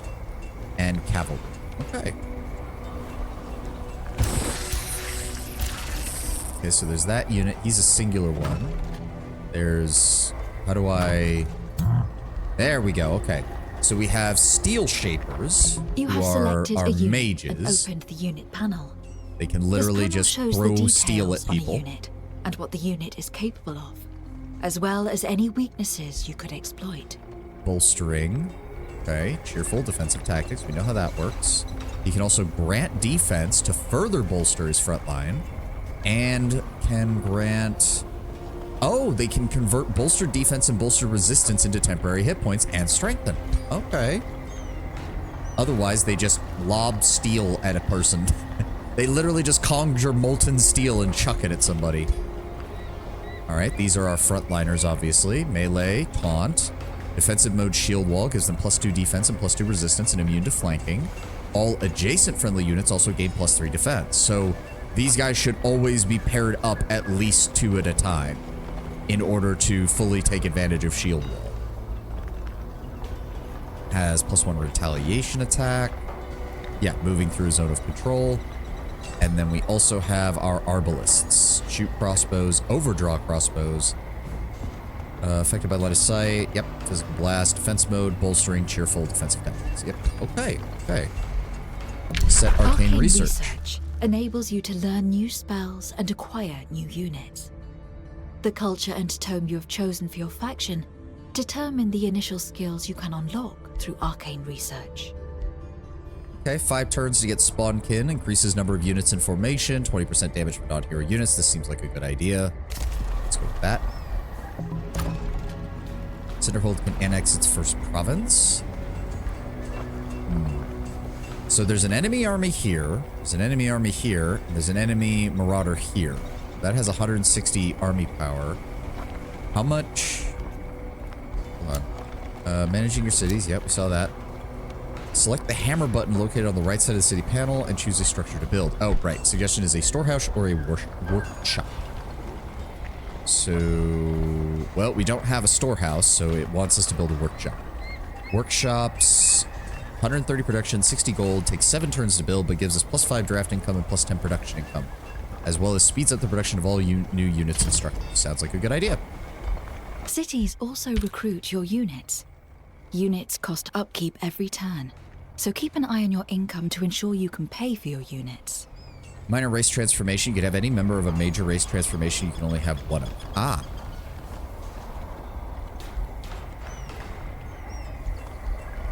Wait, is that in reference to what I did with the magic? Prepare to scout. Your empire will research the skill over time using your knowledge income. Once the research is completed, you will choose between 3 new skills. Okay. Alright, let me see here. Diplomatic overview. Obviously, there are 2 other rulers on this map. This is the quest panel. Ah. Here, you can review your progress on victory conditions, quests, and bounties. Natural name for workers' farmstead. Cultures have unique buildings that are slightly different bonuses. Okay. Create a bounty for the rulers. Use the create a bounty button. You can only create bounties against rulers and free cities you are at war with. So, well, nice to see that we're already ranked lowest in three of the 4 categories. Thanks, game. So that's quests. Hero overview. We have Thorfar Cane Guard. We can increase the hero cap once we get enough Imperium. Collections. This is all like special equipment or special unlocks. Yeah, item crafting and stuff like that. Okay. City overview. We have a single city. It's working on a workshop and is generating 5 food. Oh, can annex a new province. Okay, so that's just telling us that. Our armies. Here we go. These cost magic and gold. Okay. Ah, okay, yeah, there you go. Minor race transformation. That's what you were talking about. The caster must be the race's keeper. A race can have a number of minor race transformations at once. Powerful spell that transforms the essence of an entire race. Okay, okay. I feel that's really good. The plus 20% damage for non-hero units and the increased number of units in formation seems like a really good idea for these. All right, so that's going, that's going. We're currently bringing in 106 gold per turn and 15. This city has grown and gained a new population. Each additional population enables you to expand the city's domain by placing a province improvement. Every province has different features, which determine what type of improvement can be built in it. I feel like getting the quarry would be the best choice, but hold on, I need to know how big our army is. Hold on, I need to know how big my army is. 375, so we should have no problem dealing with that army. We should have no problem dealing with that army. No, I did, well, okay, well that was my fault, and now I don't have enough movement to get to them. That's a shame, I think. There we go. Okay, click on something else. So click on the city, and then we want to build a quarry here, which will also improve... Yes, because that's going to give us plus 10, and then that's going to give us a further plus 20. Ooh, and there's somebody over there. Okay, so what I probably want to do then is grab you, and let's go deal with this marauder. You have encountered a resource node. They provide additional yield to the province they are located in. Nodes are often occupied by marauders. To claim the node and its benefits, these guards will need to be removed first. Is given even if you don't use a relevant upgrade. If you put the farm on the iron node, you'll still get the production. Yes, but again, in general, with 4X games, it's better to specialize because usually in the late game, percentile bonuses start coming into play, and you want the provinces to be specialized so that you get the absolute most out of those percentile bonuses. Also, production in general is just a good strategy right at the get-go because it doesn't matter how much food I'm making if I can't build anything. But we should probably grab food next because we do want more population. Okay, not all neutral armies are the same. An army bearing the tower banner represents a free city. A black banner with a skull is a marauder. Red banner with a skull is an army belonging to an infestation. You're about to enter combat. Hey, cursed ogres. Inspect all participants and their combined strength before deciding if you want to fight manually or have your army automatically fight the battle. No, I want to fight this. So it seems like our best bet would be to use our hero and our anvil guard to pin these guys in place and then just focus fire them down with our arbalists and steel shapers. That seems to me to be the proper... Ooh, okay, so we're getting some Heroes of Might and Magic style... Welcome to the field of battle. Here, you must kill or rout your foes in order to claim victory. Okay, defending army always takes the first turn, followed by the attacking army. Makes sense. Of course, these are ogres, so... This is a shock unit, a powerful melee fighter specializing in high damage charges. Its attacks can cancel defense mode, which makes it strong against shield units and support units. Yeah, line breakers. Okay. They have 4 defense, 4 resistance. They have their cursed charge. You click on a unit and then left click on the portrait, you can open up the details. Ah, there we go. You ugly bastards. Yeah, they can deal a lot of damage on that charge. They have a shock weakness, but unfortunately we don't have any electro mages. A cursed body. What does that do? When a melee attack hits, the attacker has a 30% chance of being inflicted by ghost fire for 3 turns. Oof. Okay. Large target, easier to hit with physical range and magical attacks, but is immune to most displacement effects. Shock unit, yep. What is this last one? Land movement, okay. And it is immune to burning. Well, it's a good thing we didn't go with the fire theme like I was originally planning, because that would have been bad. Okay, so we can see their movement. They can come up this way. But this one, okay, I think this one's gonna go this way, and this one's gonna try and come up here. So, how do I... You have selected a unit. It has 3 action points to spend on moving and using abilities. It's 3 action points. Units get 3 action points per turn and can use 2 of them to move. Okay. Different abilities have different action point costs, and some triggers once per action point available. Using an ability will always end at a unit's turn. As you plan movement, you can see the number of action points you'll have available at your destination. Okay.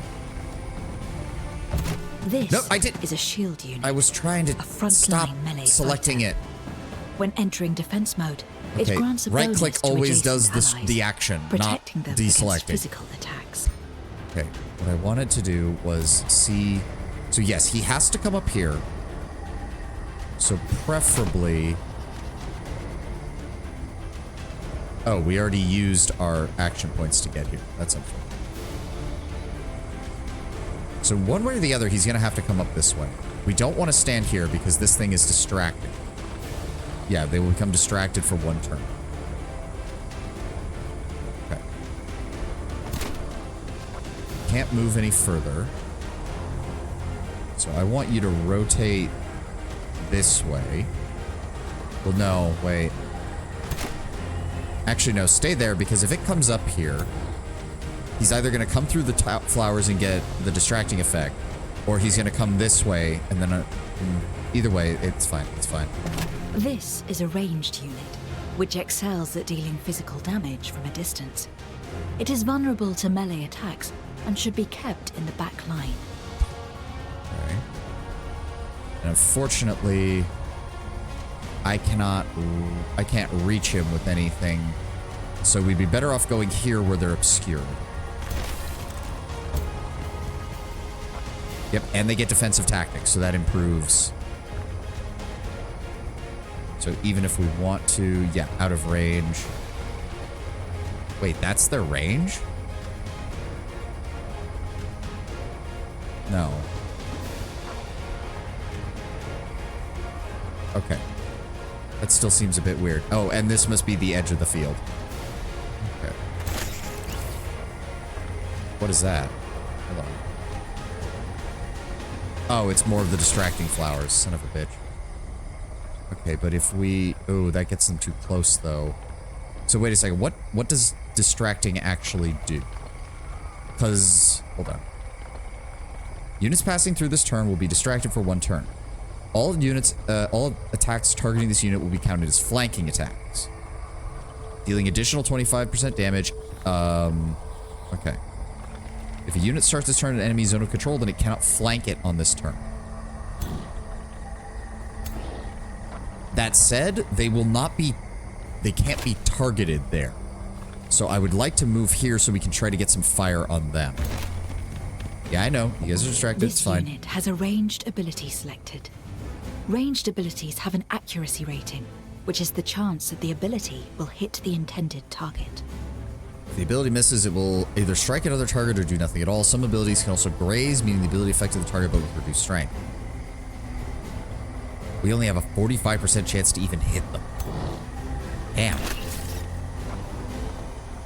Alright, open fire. We missed. Yep, not surprised.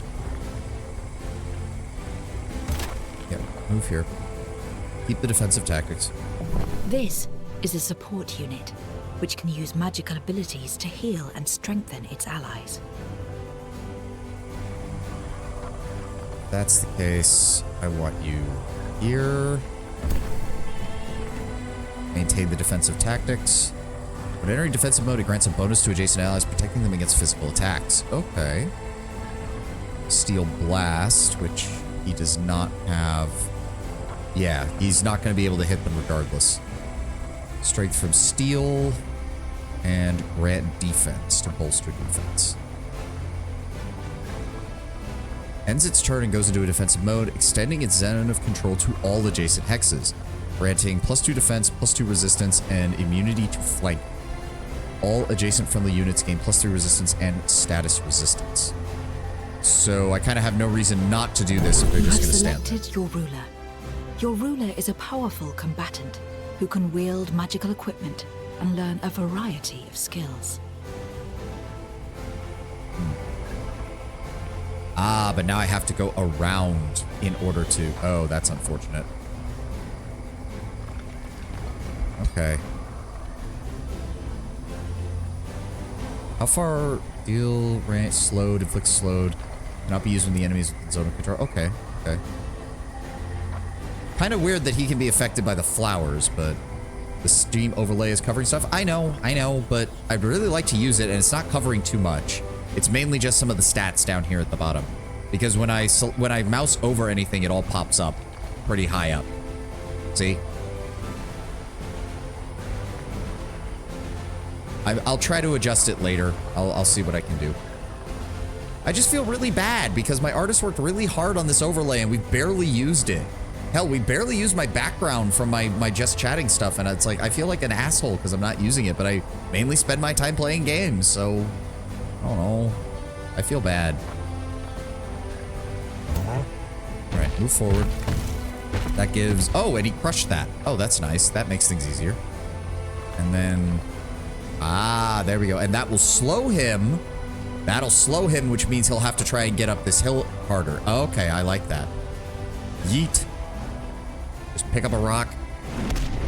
Nice. 17 damage. Okay. I think that's everything then. Combat overview, combat history, and turn. Independents are moving. Yep. Oh, they're both coming this way. Okay, okay. Ready to be cast.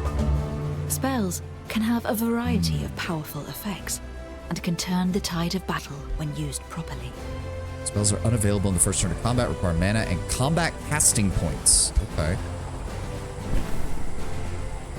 I mean, so hold on. Yes, so if I block that,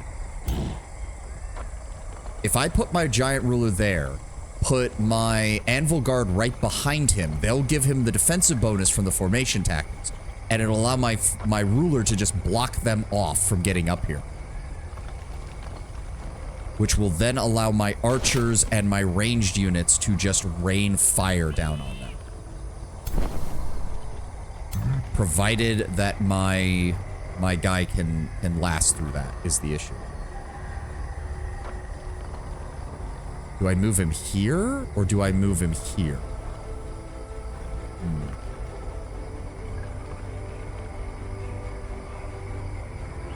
Heavy charge attack, removes retaliation, cancels defense mode. Wait, I can use that from here. That'll knock him back. That'll take this position. Okay. Yeah, I like that. Your Use unit that. is within an enemy's zone of control. When a unit moves... Oh, did that just attack him normally? It becomes temporarily pinned and Can't tell. cannot move for the rest of the turn. Wow, they did not skip out the giant part of being giant. Yeah, no, he's big. He's big. Okay. Now, they're going to have to move through here, but that's fine. They're not going to be fighting right now. The whole point is they move next to my giant and they give my giant additional buffs because they activate the defensive tactics. Yeah, see? Defensive tactics. Additional defense, additional resistance, plus 10% evasion. As long as he's standing next to a unit, that's what he gets. Okay, now... Why? So, okay, so they're at the edge of their range. That's why they couldn't hit anything. All right, let's move forward. Advance with the arbalists. And open fire. There we go. And that ends... So an attack ends their turn. Okay, okay. Interesting. So they'll only have a 70% chance to hit there. But that's fine. The distracting doesn't matter as much with these guys because they are at range. Do I take the chance for the 16 or do I deal damage to him? He's going to have to move either this way or all the way around in order to try and get to my guy. But if I kill him... Hold on. Unfortunately, yeah, we are kind of bunched up here, which means I don't really have that good of a chance of hitting either of these guys. But let's try. Let's try hitting this guy first. Molten Steel. We missed. God damn it. All right, we're going to try and hit him again. There we go. Grazed. Okay, okay. And my guard cannot do anything. Target enemy unit is inflicted with a base 90% chance of becoming taunted for 2 turns. This unit is uncontrollable and will always attack the unit that taunted it. The unit can taunt multiple opponents. Would that force him to move to try and get to my guys? The resources for spells is in the top right. I see it. I see it. What is this? Oh, playback speed. Okay, okay. Yeah, because we can't reach them. So if I taunt this guy,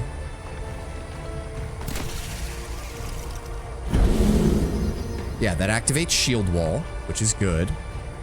And then spell ready to launch. Oh, right. All friendly tier 1 units become strengthened. And that's just plus 10% damage. It doesn't matter if they're melee or range. Okay. It costs me 20 mana, which I'd like to avoid having to use that just yet because mana is a resource and my guy does take mana just as upkeep. So that is a little bit more concerning for him. We're going to go ahead and end turn. Yep, the distracted wears off. Good. Yep, he had to go all the way around. There we go. All right. Now, if I kill him... Oh, but now I can't move. That's unfortunate. That's kind of annoying. I don't get why I can't move after that, then. All right. Okay, so we have a 100% chance to shoot this. Deals damage, cancels defensive mode, removes retaliation attack. Is that just... It does improve the damage. There's kind of no reason not to, because they lose all their action points when they attack. So let's go ahead and do that. Full power. Then we're going to move over here. Give me steel. There we go. Now hold on, let me... Oh, okay, he can get close. Shit. I didn't realize that. I'm really... Okay, hold on, wait a second. No, I can't taunt them. I taunted the one that was already there. Fuck. And everybody's in their way. Okay, being able to move units past one another is suddenly a lot more valuable than I thought it was. They only get a 45%. Why do they have an 85% chance there? I mean, may as well. Let's try to... Yeah, he's flanked. Good. Okay, shoot him. Your unit just attacked an enemy from behind. This is called flanking and gives a damage bonus. Units in defense mode cannot be flanked. So he's been using defense to get bonuses on that. So that was why... Okay, I think I see that.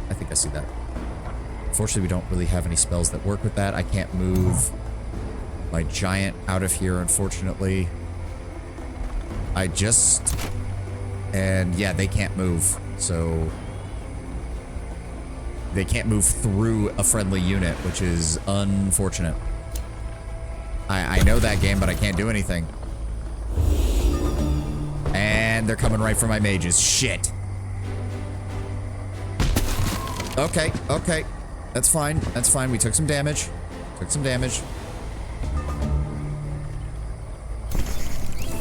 He's gonna get opportunity attacks on me if I do this. Son of a bitch.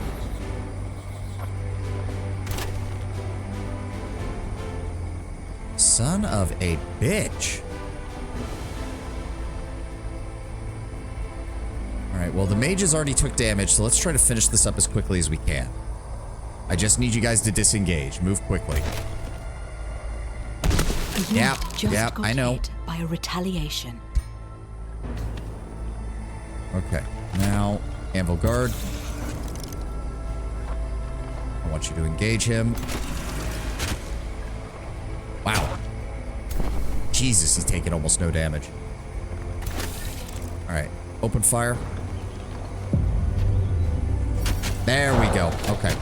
Could have gone better. I think I could have managed that without taking any damage, but I've got to be very careful with how I position my units. This is why flying is very strong, because you can pass through other units. Yes, I can see that. No, we're not going to retry. I'll own that. I made mistakes. Okay, we gained a shit ton of Imperium from that, which is good. We still have a little bit of movement left. Our units will heal, and they'll heal pretty quickly, which is good. Enable auto-explore, wait one turn. View which armies would aid this in battle if it was attacked. Highlight all possible outpost founding locations.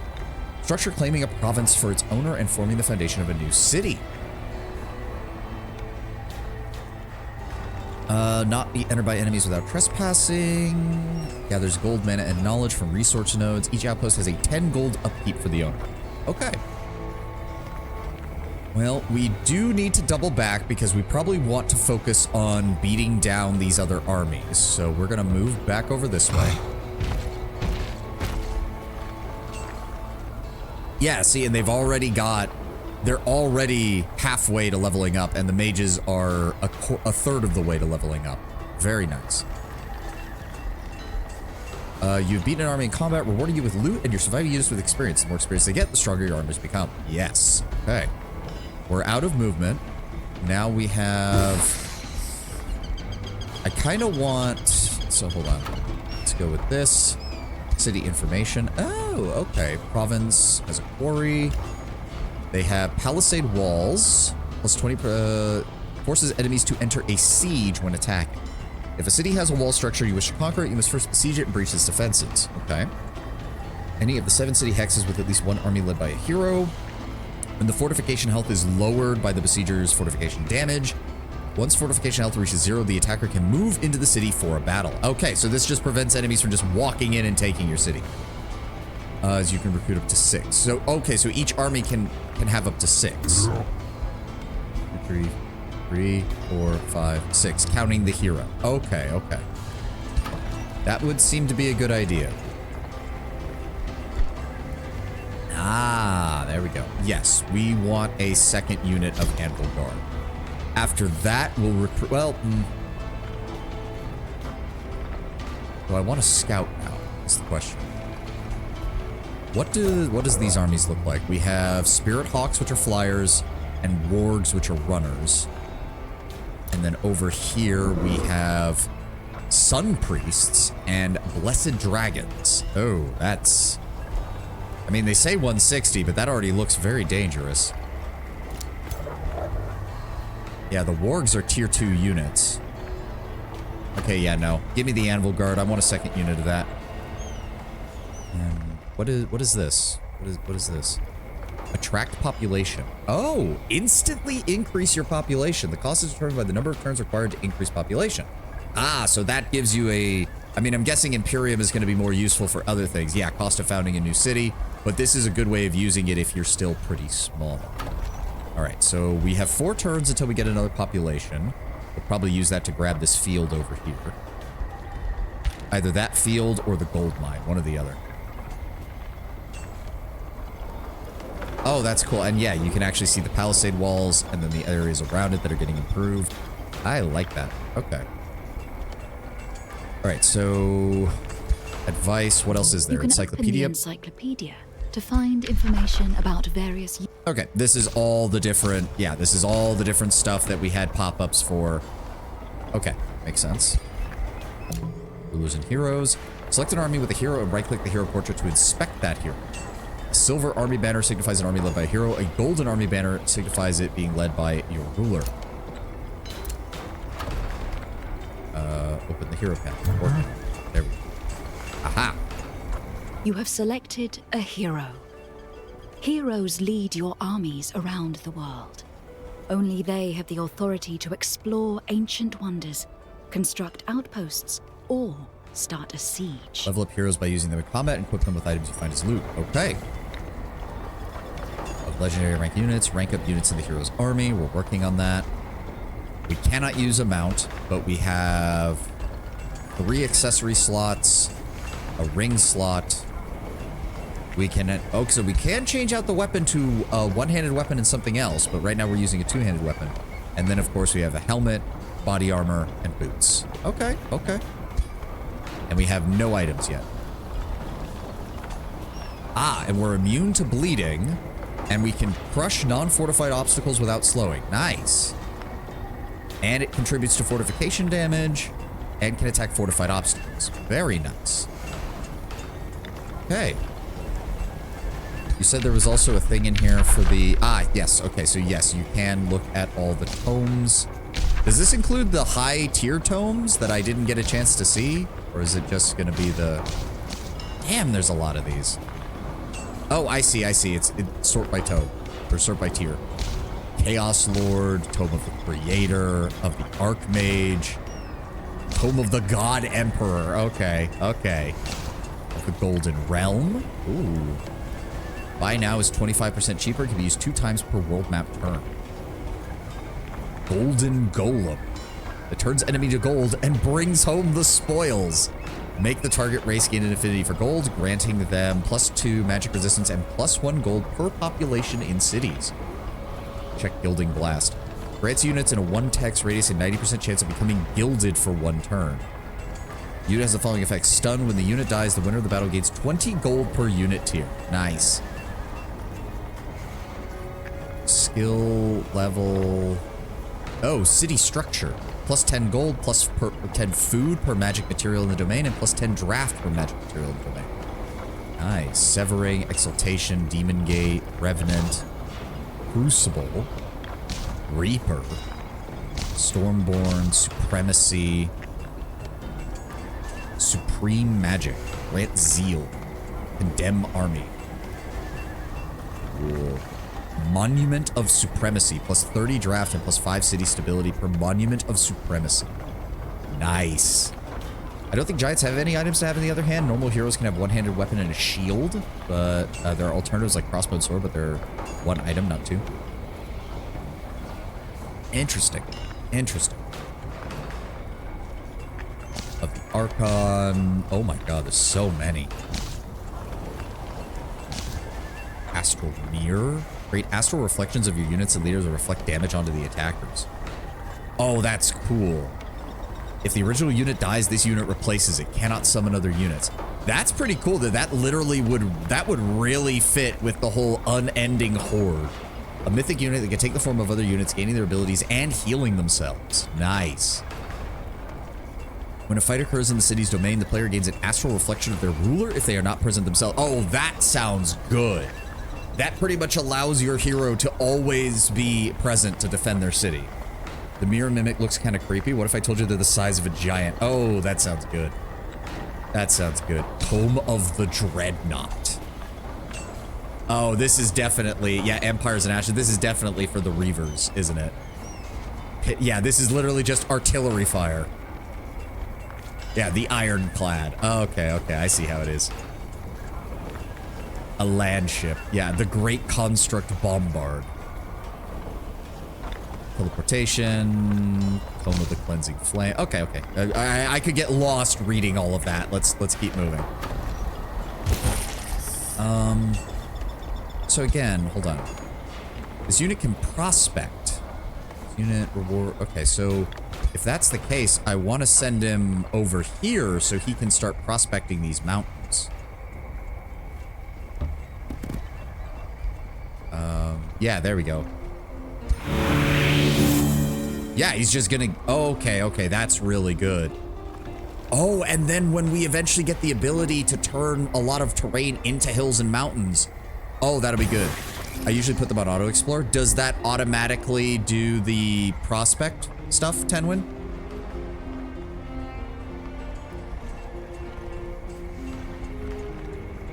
Sadly, no. Okay, then I'm gonna control it myself then. So I think that's it. What's our last one? You have selected your throne city. Your throne city is the most important city in your empire. Current throne city, Cinderhold. This is where you can build your wizard tower, where your ruler will reappear if he perishes. If you lose both your throne city and your ruler, you're defeated. You can relocate your throne to any other city. All right, and lastly, starting combat. We've seen this. Yep. Okay. So that's everything right now. Enter. Okay. It does want us to build a scout at some point. Can I queue up? Yes, I can. I can queue up another scout. Good. All right. I want you to head this way. Prospect. There we go. 46 production. Nice. And that just goes back. Yeah, it's already... Wow, wait. That already helped build our structure? Oh, hot damn. Okay, so we should get building another one then. Let me see here. Workers farmstead gives production income and food income. That sounds good. Vendor is straight gold. Stonemason is production. Shrine is boosted and gives us mana and allows us to unlock the mana obelisk. Honestly, one of the things I love, the separate units and building queue. Oh, absolutely, yes. Like, and that makes sense, but it also is nice because production and draft are on two different resources. You're not having to contend with them. Okay, so I think workers farmstead, and then immediately after that, we get the blacksmith. That's most of our gold right now, but that's good. And by then, we'll have another population, and we can probably grab this. So next turn, we will be fully healed. So I don't want to attack him just yet. I do want our guys to be fully healed before that happens. How many turns until... It's going to be 3 before we get another unit. We should be able to handle these guys then. Producing workshop. you're still good. Just get ready to move there. Oh, there's something down here. What is that? What is that? Food stash. Distant plane. Build outpost. Oh, okay, okay.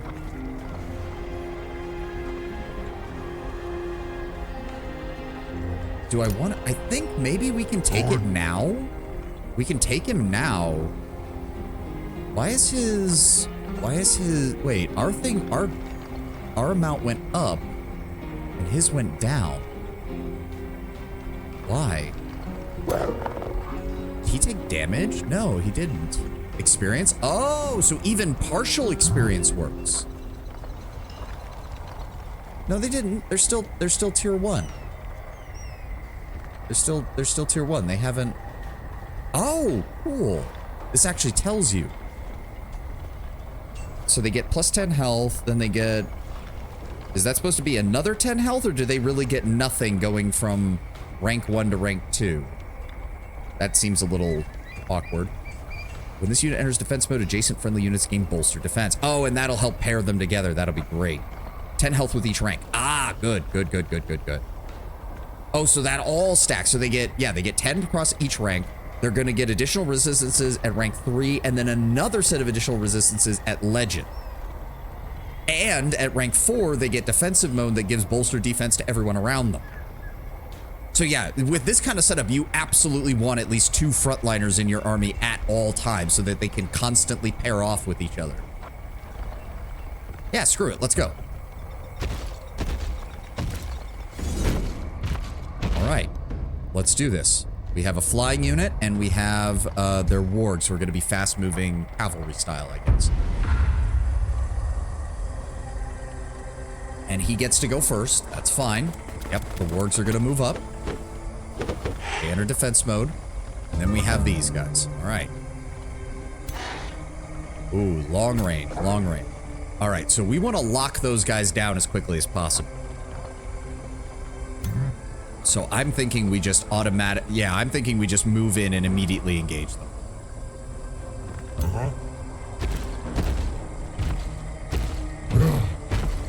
Give them a smack.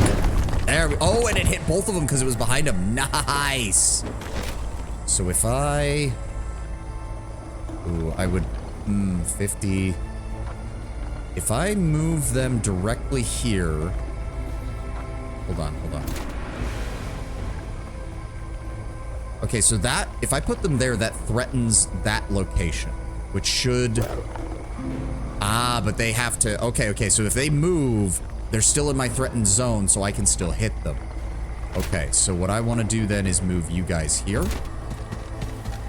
Move our infantry up. Go into defensive mode. With shield wall. Unfortunately, I can't get a line of sight on their birds from this side. So I want you to move up here to support them with defensive tactics and see if you can hit them. Come on. There we go. Good damage. Good damage. Flanked. Nice.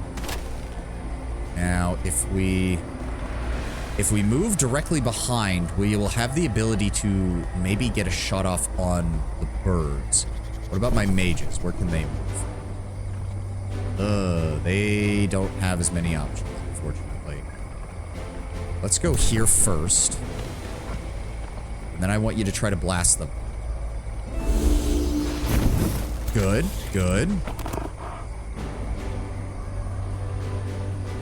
So then that means, so he will have a lot of targets. You could buff your giant. With what? Oh, did you mean with this thing? Yeah, a little late for that, unfortunately. That gets us 90. The steel shaper. Yeah, I didn't think about that. What is that? Magically charged. Standing adjacent to a magically charged obstacle will grant units +2 lightning damage. Destroying a magically charged obstacle deals 20 lightning damage to all adjacent units. So this should guarantee that we kill them. Yeah, there we go. Open fire. Okay, I think that's the end. He's probably going to try and engage one of our units. Yep, he's going to come around to try and engage these guys. That's fine. grazed. It's fine. They're getting the bolstered defenses thanks to being next to another unit. I can come over here. Oh, I need to be careful. I do not want to hit that. I do not want to hit that. Come over here. That's going to hit our guys. Shit. Okay. That's dangerous. That's dangerous. I can throw the boulder at them, though. Cannot be used within an enemy zone of control. Then why? No, it's not saying I have any issues using it then. I'm fine with that. There we go. Smack. And then steel shapers. Take it down. Vaporized. Nice. Yep, tiny bit of damage. Didn't even kill one of my guys. Just a tiny bit of damage. One of your heroes has gained a level. This grants them a skill point they can spend on a hero skill from one of their skill trees. Okay. Oh, we get both of them. We don't have to choose. This unit ignores the effects of slowing terrain in combat, which I think giants already don't care about most of that, but still, I'll take it. Yeah, take the reward. Hero level up. Okay, so we... A hero gains skill options from 3 sources: class, origin, and hero signature skills. Okay. Conjure animated... Oh, and there's the ad. I'm going to run to the restroom real fast, and we will continue in a second.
Okay, while the ad's still going, I am going to read these. At the end of its turn, the unit gains +1 fervor. Status, resistance per rank. Okay. Paladin, landing attacks grants 1 fervor. Effect is doubled for non-repeating attacks. Okay. That allows him to heal. Gains plus strengthen per stack of fervor. Oh, that's good. And fervor itself gets the status resistance. Right. Caster loses all stacks of fervor and the target gains +5 temporary hit points per stack of fervor. Consumed does not generate fervor. Interesting. Wait. What is this? 4. Oh, so you can get a single target. Wait, no, what? That doesn't make any sense. What is that? Oh, the Saint's Fervor takes no action points. That's why. But then there's the Warrior's Fervor, which also takes no action points and gives strengthened instead. Okay, there's a lot of ways to gain Fervor. Holy shit. Okay. Now it deals damage in a 1 hex radius. Deals 10 additional physical damage and inflicts sundered defenses and sundered resistances. Disenchanting grants 35% binding essence and fragments. Rune of power. Impactful animated weapon. When conjuring the animated weapon, deal 10 physical damage to all adjacent enemies, aka AoE or enhanced ability. Yeah. What else do we have? Empowered Throw. Deals just a straight up plus 10 damage. So that would probably go best with Sundering Boulder because then you've just almost doubled its damage and it reduces the enemy's chance of hitting. Gains a 120% base chance of inflicting stunned for 1 turn. Which, yeah, cannot use actions or movement. That's just as powerful as it sounded. Now deals damage in a 2 hex radius, but has its cooldown increased by 1. Ah. See, the cooldown increase is what I don't like. So I would probably go down Sundering Boulder and Concussive Boulder. But I also just kind of want to get Fervor, like right off the gate. Let me see what the high-end stuff. Lose all stacks of Fervor. Target enemy suffers 10 spirit damage per stack. Ooh. 1 turn after this unit dies, it comes back to life with 40% hit points. That's nice. And all friendly units gain +1 regeneration, which is 6 temporary hit points per stack of Fervor consumed. So anything above 5 Fervor is, yeah, most skills don't allow you to do that anyways. You can disenchant stuff in your inventory. I mean, we don't really have anything. We have 1 magical item and I'm going to use it. Yeah, you know what? Let's go down the Paladin route. Let's go down the Paladin route. Renown. Oh, right. So yeah, his quarries grant additional production. City structures are going to get cheaper. Even more quarry. Binding fragments. Lower the chance of death when units have to retreat. And units never die when retreating. Ooh. And level 4 will also allow us to bring in rock giant mythic units. Very nice. Okay. And how are my guys? Still tier 1, but they're getting there. They're already at 8 experience. This guy's at 4. Very nice.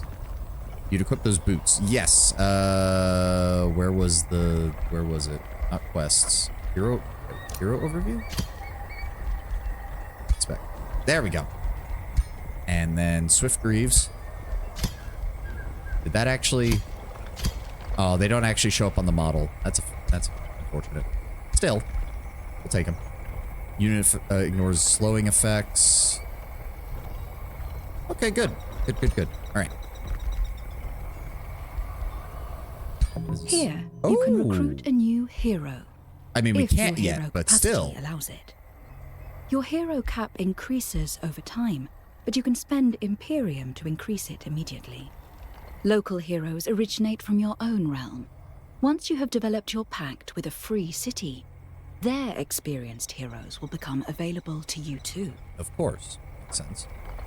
Free cities have their own culture and abilities. The Imperium cost to increase your hero cap immediately is based on how many turns are left to increase it normally. Of course.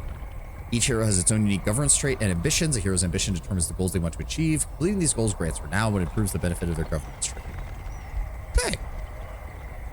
Yeah, herbalist. He's a defender. He's a prospecting governor, which gives way more gold. A nautical... Can I read that, please? Nautical governor is for cities on the coast because they can get more food. Provinces in the domain take 2 turns longer to pillage to prevent raiding. Nice. Coast or underground lake provide 2 mana. And coast or underground lake provide 3 gold. Okay. And then industrious governor is, again, straight up industry. All right. Okay. Yep, we've got all that working. Everything's going there. We didn't really take any damage from that, so I guess we should head back this way. Yeah. It'll take us 1 more turn to get there. Unfortunately, we still won't have additional units by then, but that'll be fine. End turn. You have gathered a large amount of Imperium. Okay. This represents the influence you have over the world. You can use it to acquire new cities, unlock new Empire skills, or speed up city growth. Imperium is mainly gained by building parts of your wizard tower in your throne city or by annexing ancient wonder. What is a wizard tower?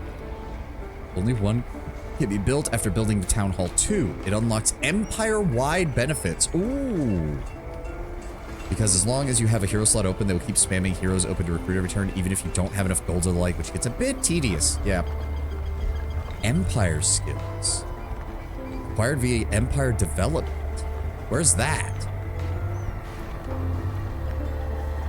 Requires enough affinity progress. Where's that, though? Where's the Empire? City overview, armies, rally of the lieges. The big blue button next to research. Oh! This is the Empire Development Tree. Here you will specialize your empire towards certain playstyles. Increase your empire's affinity to open more options. Oh, and you get it based on that per turn. Okay, okay. Defeating an infestation grants you a unit based on the infestation defeated. Impressment. Tier 1 units gain 50% experience. Okay, so yes, with Chaos, you are really meant to be pumping out the Tier 1 units and just throwing them at the enemy until enough of them level up that you can then use them as your elites, basically. Chaos Empire skill gain 3+ gold per unit tier of units killed in combat. What does it end up at? Where do we get towards the end? Raising cities is easier. Not the biggest issue because I don't like raising cities. Your throne city loses 1 population, but immediately summons a Baylor with the power of slaughter. Okay, what does Order get on the opposite end? Oh, legendary rank gain a buff depending on their unit type. Oh, okay. So actually Order and Chaos have some interesting synergies, because Order is all about giving you bonuses to your units and Chaos is all about leveling up the low ranking units really, really quickly. So you can actually pair that together to get some interesting effects. Shadow has a fun end one. Let me see. Immediately reveal the entirety of the world map. Yeah, that's always useful. That's always useful. And then Industry or Materium gets unit upkeep is reduced by 10% per rank that unit has. Oh, that's good. Again, leveling up units fast. That makes things really good for that. And units regain additional hit points per 2 movement points that they have at the end of your turn. Ooh. Instantly gain 2,000 gold. That's nice. +1 siege project slot. All currently active units permanently gain. Wait. Oh, that's a right. So you have to cast that, I'm guessing. You can repeat that. But if you're prepping for war and you're getting like on the border of an enemy and you've got all your armies ready, you cast that right before you go in so that all your units get permanent defense bonuses. Special Provident Improvement grants +5 gold. Okay. And then we have General. We get +6. Oh, because that's everything. That counts everything. Okay, okay. Unlock the ability for units to embark and use vessels. So obviously you need that pretty quickly. You need that pretty quickly if the map has any level of water on it. Excavate earthen terrain in the underground. The layer of the world map acts as... There's an entire second map. Increase your city cap by 1. Units can build roads. Most terrain costs 6 to 8 movement points, while roads cost 5. Road buildings can be enabled in the army panel. Roads are built on hexes along which the army moves and cost 3 gold per hex. Technically, there's 3. Oh, God. Each city in your empire loses 1 population, but immediately summons 3 tier 1 units. Hot damn. +1 Whispering Stone. Advanced Sensing. That sounds like it'd be very useful. Unlocks the ability for your armies to use Forced March. Oh, so that Forced March trait is actually something that usually doesn't come along until way later. And roads cost 3 points instead of 5. So advanced logistics is absolutely something we want. Cities can now build teleporters. Outposts can build teleporters in a province they annex through a work camp. Province improvement, which enables an army to teleport from one teleporter to another. I kind of don't like that that's at the end of here, because doesn't that kind of just invalidate all of the movement bonuses that you get from everything else? Top, underground, and abyss. Oh, God. Oh, hot damn. Druidic Empire. Cities grant 100% more food. Wow. I'm guessing nature is just all about producing, yeah, farms or hit point. Your units regenerate an additional 15 hit points a turn in friendly domain. Damn. Again, if you pair that with the traits that give you passive health regeneration, you can pretty much keep your army going no matter what. You can get it from the Astral Tome too. Ah, okay. And the Astral one, let's see over here.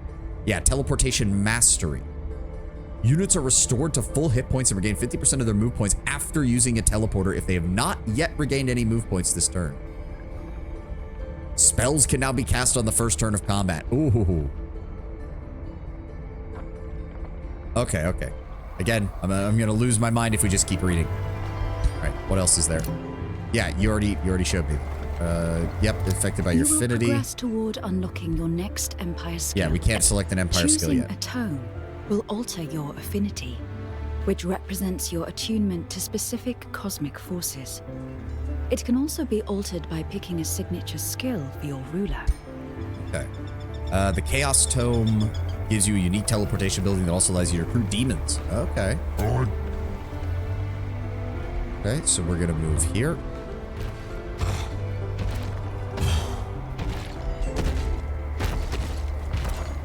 That's as far as he can go. Still 2 turns for that next Anvil Guard. Let's go over here. Moving. Ooh, a satirical orb.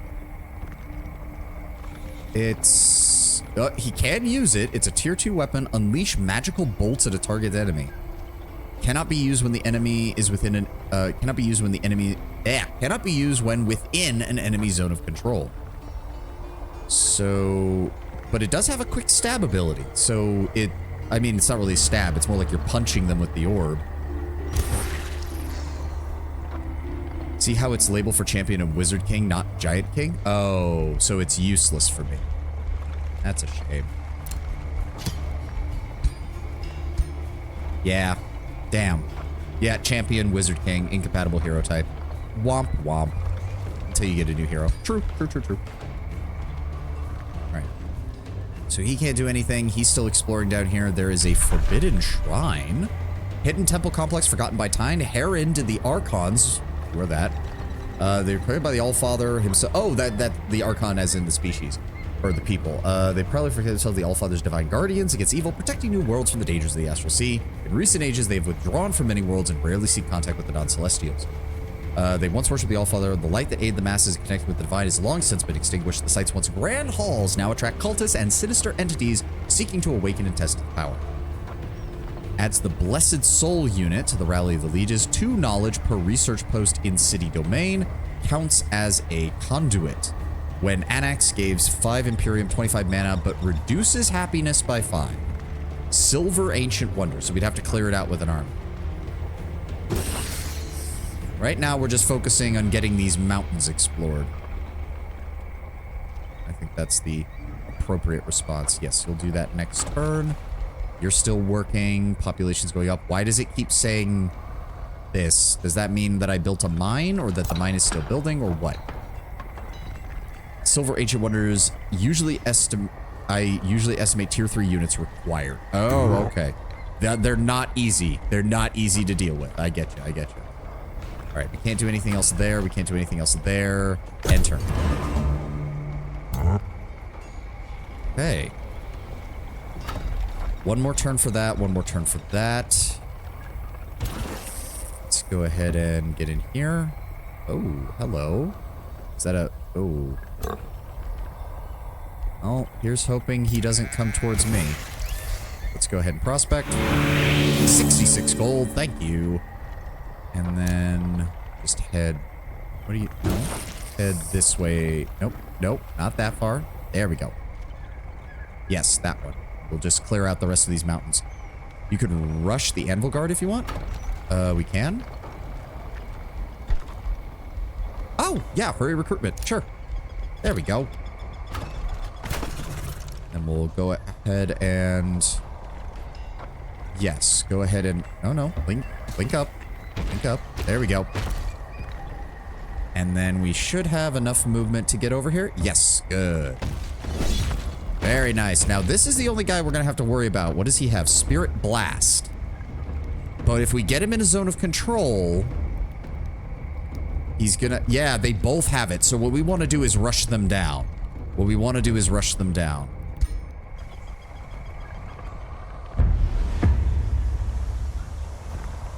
Oh, good. And this terrain is perfect for us.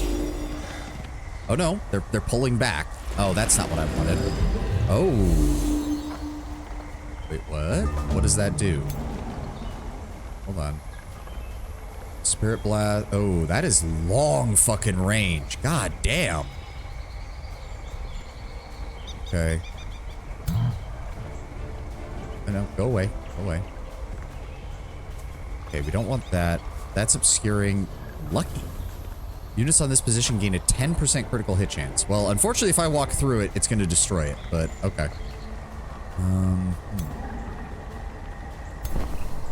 Oh, okay, so he has much longer range than the other guy. Twin Awakenings. Target friendly unit and another non-awakened unit become awakened. What does that do? 3 spirit damage on attacks, activates dormant traits. Okay. Heals 30 hit points. Oh god, and he's got a 2-turn cooldown. Okay, so okay, they've I want to move right here. Yep, then he knocks the tree over. Yeah, no valid targets found, unfortunately. And then you guys are going to move up on this side. You guys are going to move up right behind them. Maintain the defensive tactics. You guys will approach on this flank. Same with you guys. And then you guys will fall in behind them.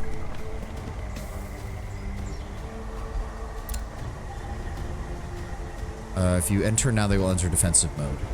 I mean, what else? Gains 2 bolster defense. Does that wear off? Doesn't seem to. Yeah, so put that on our giant. Oh, for 3 turns. Okay, that still works. There we go.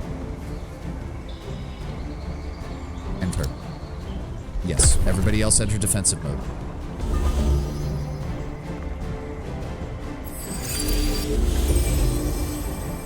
And he's going to engage us. No? Really? I honestly thought he was. Okay, well let's get him. Let's close the distance and start dealing some damage.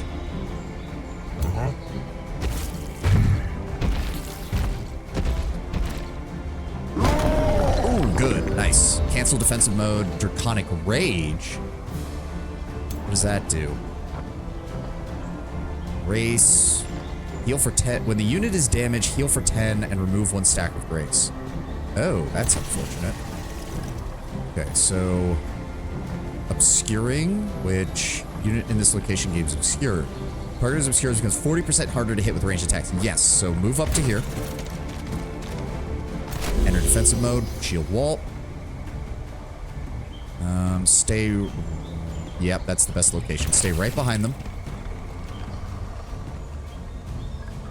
And I don't know why it's saying, yeah, we can't reach any of them. Defense mode.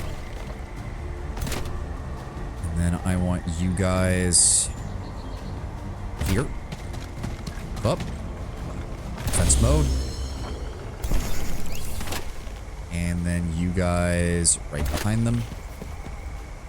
Maintain the defensive tactics. You can shoot this guy. Good. Open fire. And then you guys can move up here. Linking the defensive tactics of the full group. And I don't think there's anything they can do. Extends the zone of control. +2 defense, +2 resistance, immune to flank. There we go. Spells. We do have... that heals. And all friendly units become +1 strengthened, which would be good if... I don't think my friend tier 1 units are going to be doing much fighting alongside my God King. Alright, what's he going to do? Yep, they're still casting their buffs. They're going to move up and probably try to... oh, they're going to shoot my giant. Ooh, that was quite a bit of damage. Yep, he tries to move, immediately gets hit. He's falling back. He's also going to open fire on us, isn't he? Yep. Ow! Motherfucker, they do a lot of damage. Okay, well, ooh, we have a chance to kill him if we do this.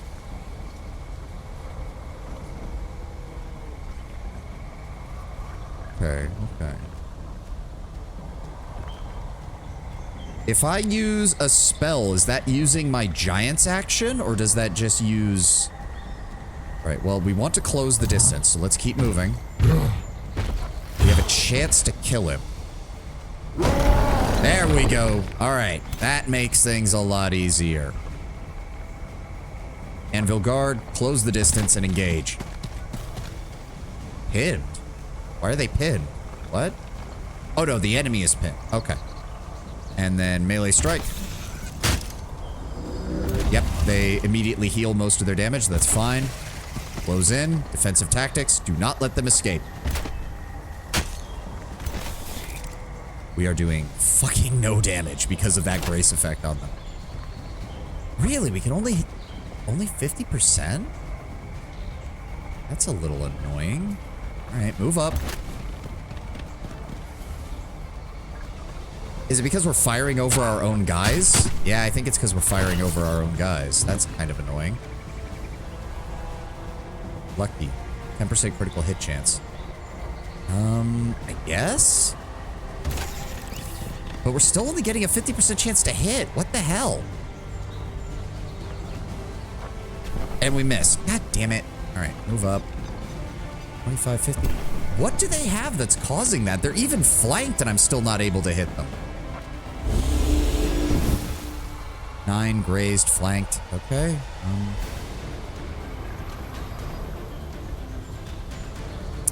I don't know who they're going to shoot is the problem. Enter.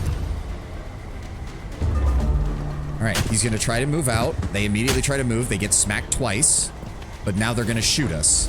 God, they run far. Okay, they're way weaker now, though. They're way weaker now. All right. Get in there. There we go. There we go. Get in there and finish them off.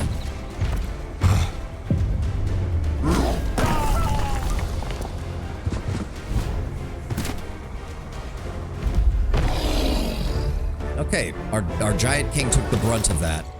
There we go. Now, if we get back into the city, I think we improve how much health we get. Good, good, good, good. And then, oh, right, this is still the same turn. We did this, the worker farmstead. We have 2 turns, 1 turn until we get our next population. Blacksmith has 4 turns, and the next pioneer's coming out in 3. Very nice. Actually, I have 340 gold. How much does it cost to rush production on this? Oh, you already used it. Okay, okay. Stability measures how happy the people in your cities are. Outside of dark cultures, which do not suffer from low stability penalties, you generally want to keep your stability high.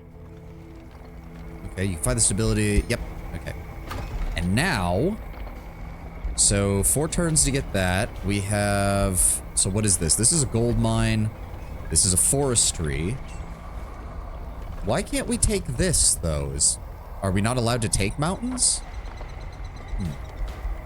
We have this area, which doesn't have any... Ah, there we go. Pastures, resource node, plus 10 food. There we go. So I want to go ahead and build a farm, which will give us an even further plus 15 food, and get our population numbers up. There we go. Go. There we go. That already took a turn off of our population. And 1 more turn and we will have the spawnkin, which will modify how our units work. And then I need you to go up here. Oh, what's that? Is that an entrance to the underground? Prospect. Even more resources. Good, good. Come on, Mr. Scout. I need you to head this way. Entrance to the underground. Good. No, that one. We want to get all of this. And then 68 gold. We can afford that. Go ahead and hurry recruitment for that. Now that you've gotten a second scout, you will need more powerful armies to claim the valuable locations you may come across in the realm. Bear in mind, scouts are not meant for combat, so build your army wisely. Oh. And then I can send you out. So wait, is prospecting only in certain areas? Yes, cliff, mountain, and stalagmite. Okay. So he's already moving this way, but he can get down here next turn. Oh, okay. Galleon wreckage. It's a level 3 enemy. Oh, lesser tide spirits. And dire penguins. Really? Dire penguins? Oh, there's lava over here from the looks of it, and lots of ruins. You can set the second scout just to explore. I want to grab this one, because it's right here on the edge, this one will then keep moving over the mountains, and I'll start sending this guy north after he grabs that next turn. I guess we should start working on a second. Upkeep is 6. Okay. Dire Penguins have been a staple of the Age of Wonders franchise since 1999. Okay, fair enough, fair enough. I guess we should start working on a second army. Well, actually, no. 25% of draft to food doesn't sound bad. Yeah, I think right now a single army is good. Well, let's produce... Hold on. Let's produce 1 extra arbalist. And we'll go from there. That way he can stay back and we can start forming the core of a second army. But for other than that, I'm going to focus on getting the population up and everything else. And we will be probably wanting to grab that gold mine next so that we can get our gold amount back up. Okay, okay. Now, what do I want to do with my king, though? Like, hold on, 400 and... Supposedly, we've got a pretty good chance of taking that on.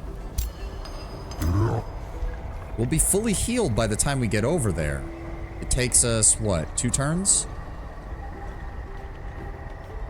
Yeah, it should take us 2 turns. Fun fact, in all Age of Wonders games, until this one, if you didn't have an army in any size garrison your city, your city could be instantly taken by the enemy force. Yeah, like Civ, it was the civilization rules. Like, oh, you forgot to have 1 unit in your city. Suddenly a scout runs past your whole army and swipes it from you. So this next fight should get them leveled up. Wait. Oh, tier 2, right? Okay, so, oh, okay. I assume soldier was tier 1. No, soldier is, no, wait, what? I'm confused. Wait, how does that work? So they've already got the plus 10 from soldier, right? Most units will take casualties as their hit points drop. Hit points represent the amount of damage a unit can take before it dies. Total health regeneration 25 due to being in a friendly domain. Okay. Let me see what we know about you. Oh my god. Low maintenance. Okay. Melee strike. They deal... What is that? Shadow damage of some kind? Life steal. Oh. Okay. And what about these guys? Elemental units are immune to bleed. This unit can evolve when it reaches the legendary rank, so we don't want that to happen. Fighter unit. Okay. Floating. Requires seafaring to traverse water. Movement through any terrain at a movement cost of 5 aside from mountains. Magic origin. Water camouflage. Cannot be detected when standing on water or river hexes. Vampire penguins? Yeah, apparently. They are weak to shock, largely immune to fire, and largely immune to spirit. Oh, that's frost damage. Okay. I think we could do this. We have enough melee people to handle this. Yeah. I think we should start moving out there and get our rest of our units leveled up. Yeah, shield unit, ranged unit. Okay. Let's start heading in that direction. I think we can handle that.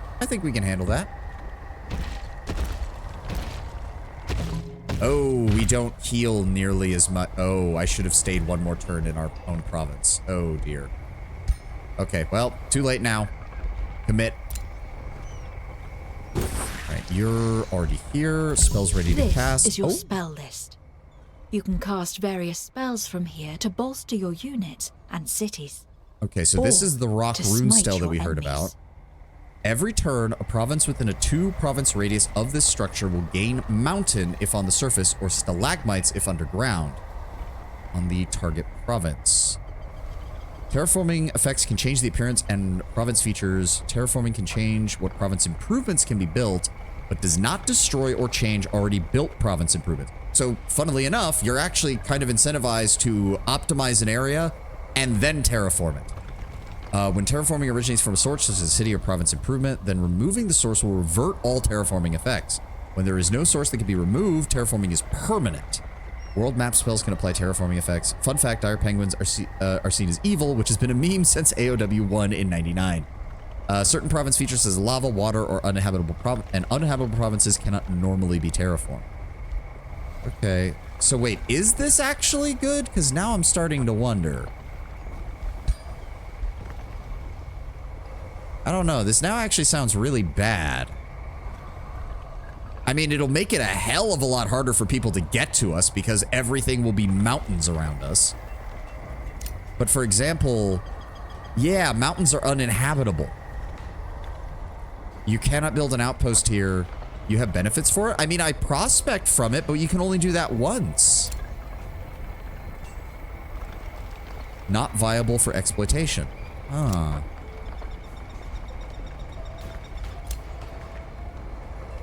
Yeah, requires a scout unit. Production goal or here. That doesn't seem very good. Doesn't that completely, like, it won't destroy the improvements, but it pretty much makes it so that I can't use them anymore. So I don't want to do that until we've got... I'm 99% certain it's good. I mean, you say that, but it's really not sounding like it. Oh. This is the underground. Which, of course, we can't see because we haven't been there yet. Minerals and unexplored ruins. As long as you have access to a passage, you can freely move between the surface and the underground. Okay, the excavation empire skill is useful for navigating the underground by removing diggable earth. They can sometimes hide treasures or marauder armies that are trying to attack and pillage your cities. Races with the underground adaptation trait fare far better in the underground. To leave the underground, you can left click on the lair button in the top right corner. Yeah, and see, I have no idea what's down here. We know vaguely where one entrance is, and that's it. Some magic materials are more common underground, while others are more common on the surface. Okay. It is really cool. Oh, yeah, this is... I love that this is just... Yeah, see, like... You say it's good, but the game seems to indicate, like, yeah, none of this is useful to you. You can prospect it, but that's a one-time, like, advantage. And you never get it again. That seems really bad. Like, exceptionally bad. And now I don't know what screen I was on to do that. There we go. Okay, so active spells, combat spells, and world map spells. Okay. Summon a rock rune stele. Every turn, a province within a 2-province radius of this structure will gain mountains or stalagmites. Okay.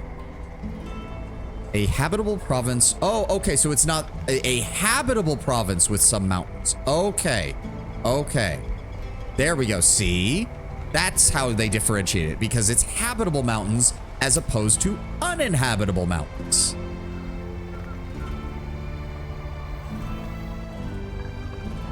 I hope. God, I hope so. But fuck it. Let's do it. It's going to take 1 turn to cast it. All right. And then that is going to cut heavily into our mana income, unfortunately. That's fine. All right, end turn. Race transformations are costly but powerful spells. They alter a race of which you are the keeper, granting them powerful, permanent bonuses. Major transformations are exclusive, so each race may only have 1. Minor transformations are weaker but have no such limitations. Ooh, summon a rock rune stele on target province, which will appear on an empty hex and terraform surrounding provinces every turn. So we could just plop it in the city, and it will affect... It says everything in a 2-province radius, so all of the adjacent provinces, plus all of the provinces that are adjacent to those. That's big. But I do think that centering it on the capital is probably the best choice, right? Oh, wait. Did it work? Did it work? Oh, right-click to cast spell. Doi. Ah, and then it summons it right outside of the city. Okay. And it'll start terraforming. All right. Oh, what are... Ooh, army... NPC army of Marauder Guard. Wyverns. It's like this huge labyrinth of bedrock with softer earth segments, which you can dig through with the Empire development to find resources and new paths, making its whole exploration on steroids. All right. Let me see here. You. No, you. Give me the unit. Game, the unit. Give me the unit. Thank you. All right. Let's just go here. And prospect. 15 51 gold. Thank you. And then you're going to head down this way. While you just pop over here real fast. Prospect. Hey, Wand of Inversion. Removes all negative status effects from the target ally and grants a random positive status effect for each negative status effect removed. Nice. Oh, good. And that's an accessory. So we can just equip that right there. Nice. And now you... I'm going to go ahead and put on Auto Explore. Forward. All right. Can we reach them? I think it means that we can't. Yeah, you... Oh, you must research seafaring from the Empire skill tree to move... Oh, they're counted as being in water. Oh. Well, shit. That was a waste of time then. My apologies. Back to the city then. We'll deal with them later.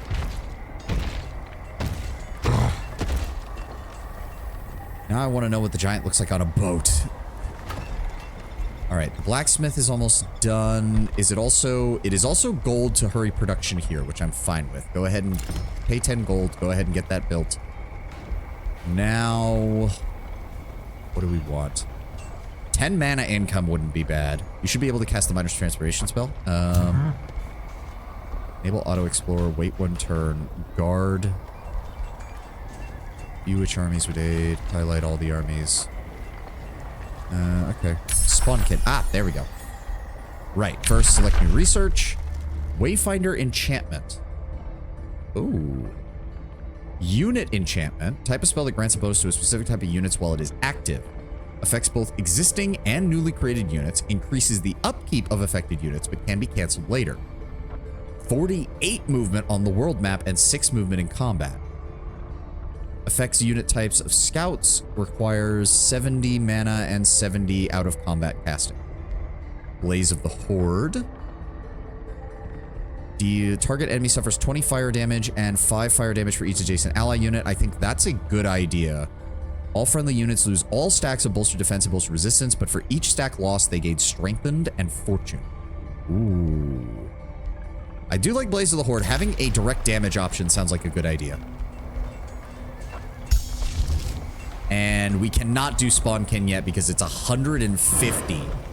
And it doesn't tell me what the upkeep is, unfortunately. Although that does tell me that what we should probably build is something that boosts mana. And luckily, the shrine is pretty cheap. So we'll go ahead and build that. It'll only take 2 turns. A little bit of gold. Boost, build 1 quarry. Structures that claim the province and expand the domain. What is boost? Boosting a city structure reduces its cost by 30%. Boost. Oh, so by having a quarry, we massively reduce the cost of the shrine. Okay, okay. Enchantments have upkeep, but not transformations. All right, good to know.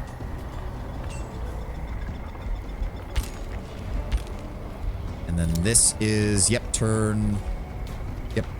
That's doing exactly what I want it to do. This got built. We should be... How far away are we? 2 turns before we get the next one. I am bringing in a good amount of Imperium now. And I have some banked up in case we want to build a new city. I'm going to go ahead and attract population. And we're going to go ahead and grab... Oh.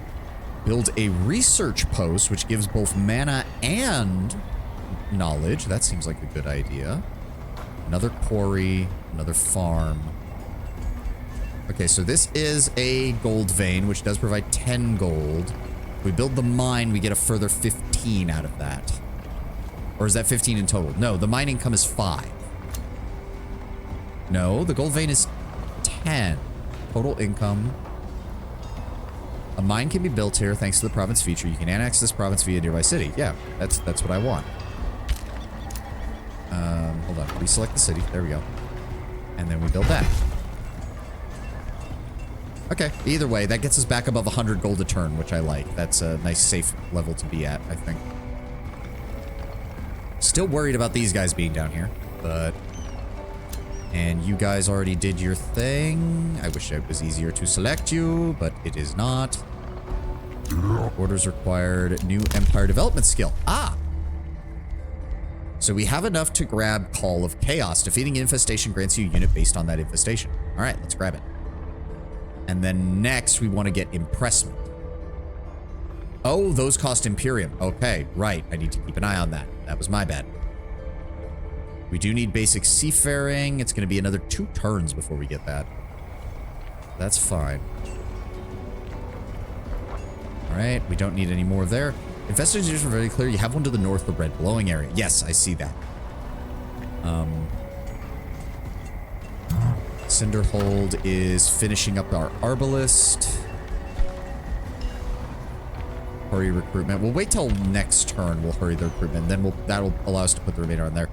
And we still only need 4 turns to get more civilians, so that's good. All right, enter.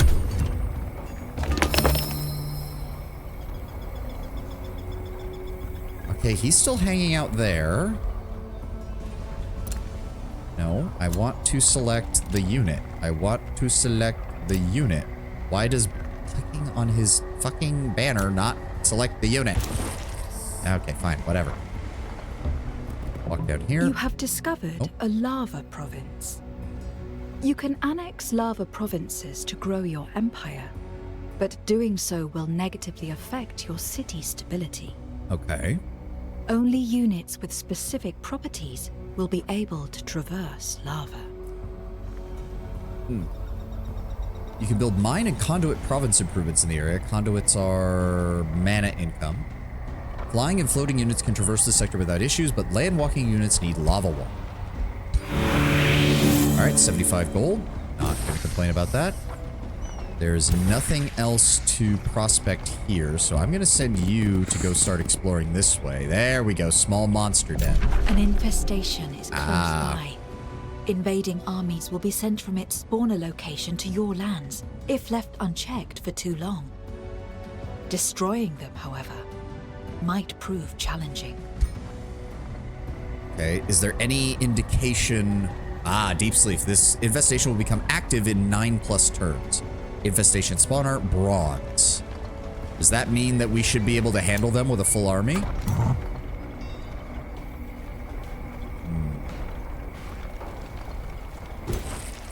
Okay, we'll give it a shot then. Start moving in this direction. Also, apparently... Oh, okay, so by changing it to mountain, it automatically... Okay, so that means I'm going to want to keep a scout back near home. So hold on. Go ahead and hurry recruitment there. And then give me one more pioneer. So yes, the Arbalist will stay here just as a backup unit as we begin to build out a second army. And then that remaining pioneer will just hang out around here. And as provinces get converted to mountains, he'll pick up all the resources. All right, let's head in that direction then. Oh, there is actually a road here already. Interesting. Yeah. Seldom is nature good or evil. It is hungry, territorial, protective of its young. Nests and dens such as these are home to various beasts of the north of the wild, whose natural ferocity and power of tooth, claw, and beak may prove more than a match for the sharpest of steel. All right, orders required. You're gonna go into... Where's the button? Guard mode. There we go. And I think that's everything. You're being researched. You're being worked on. Hero cap increases in 4 turns. You're just going to be exploring up here. There's definitely something else over there. I have no idea. Just... I don't even know where anybody else is yet. Really? That counts as... Oh, wow. There's a lot more stuff to prospect down there. All right, enter. Well, you're going to head this way for right now. Ah, there we go. No, no, no. I want to see... There we go. Okay, 165 vampire spider hatchlings. They have a melee strike, defense mode, low maintenance, swift. They do not have any slowing effects while in combat. All right. We can get there this turn. Let's do it.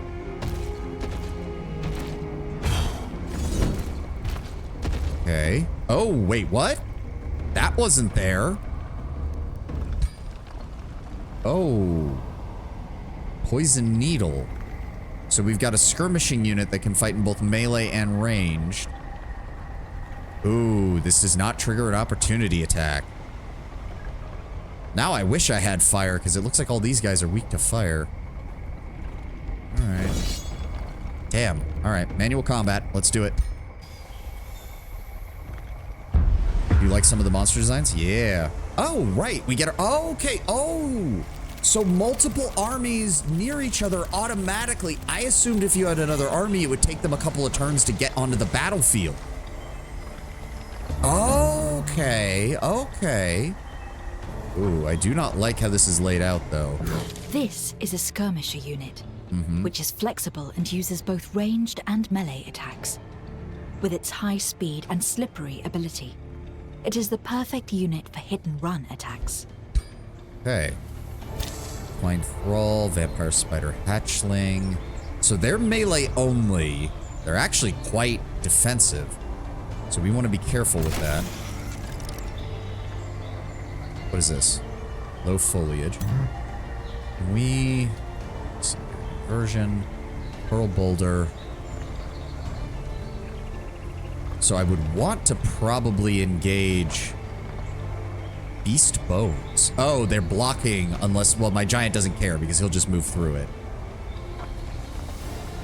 Alright, we still want the giant to be at the forefront because he is still really good. So, we're gonna move here. And then we've got a couple of choices for who we want to hit. We can deal 18 damage to them, 18 damage to them. I want to deal with his skirmishers because I feel like those are going to be the most annoying. Slowed for 2 turns. Yes. Alright, throw.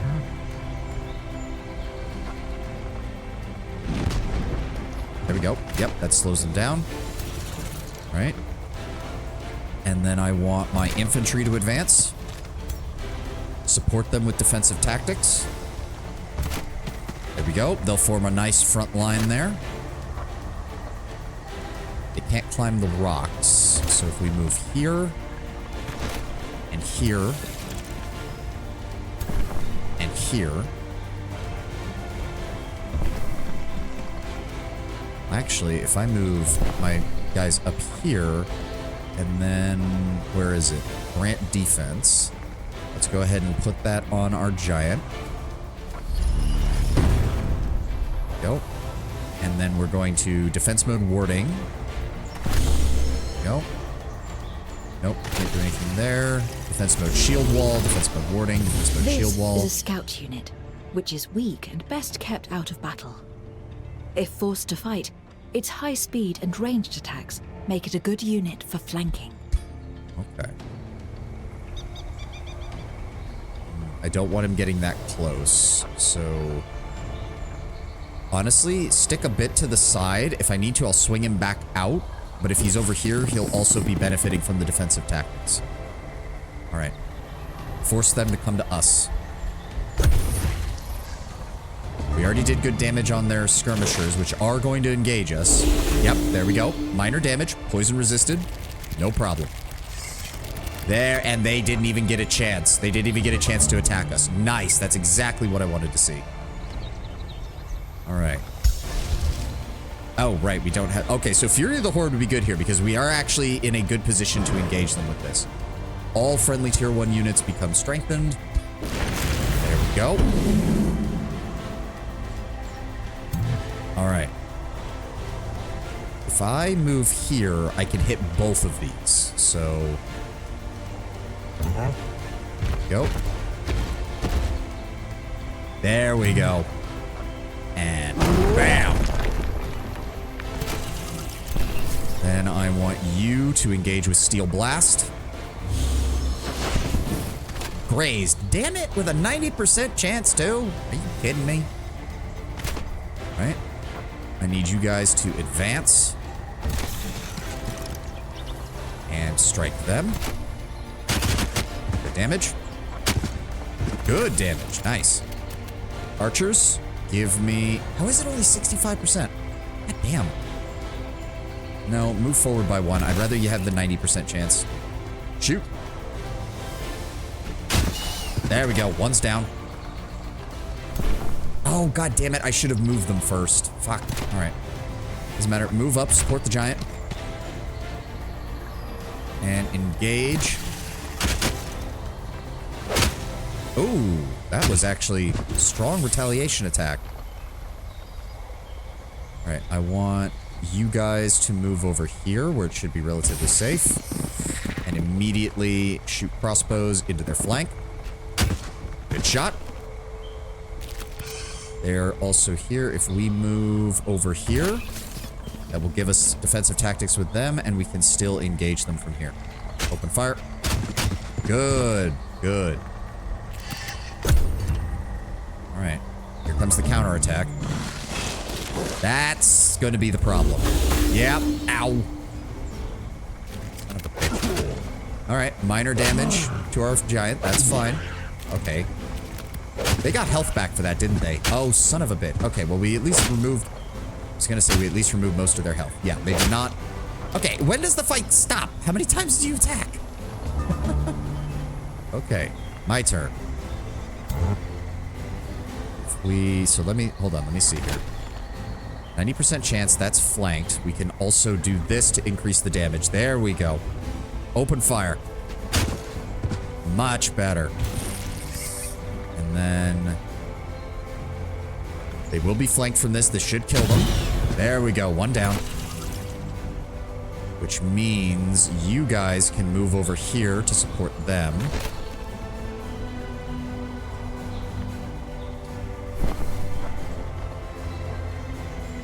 Hold on. If I move... Let's move you here. Defensive tactics. Improve their defense. I want you to steel blast them. Alright. Now... Move forward. Smash them. Good damage. And then they can move in and flank. All that leaves is the skirmishers. Very nice. They can move here. They benefit from the defensive tactics and can still open fire with the crossbows.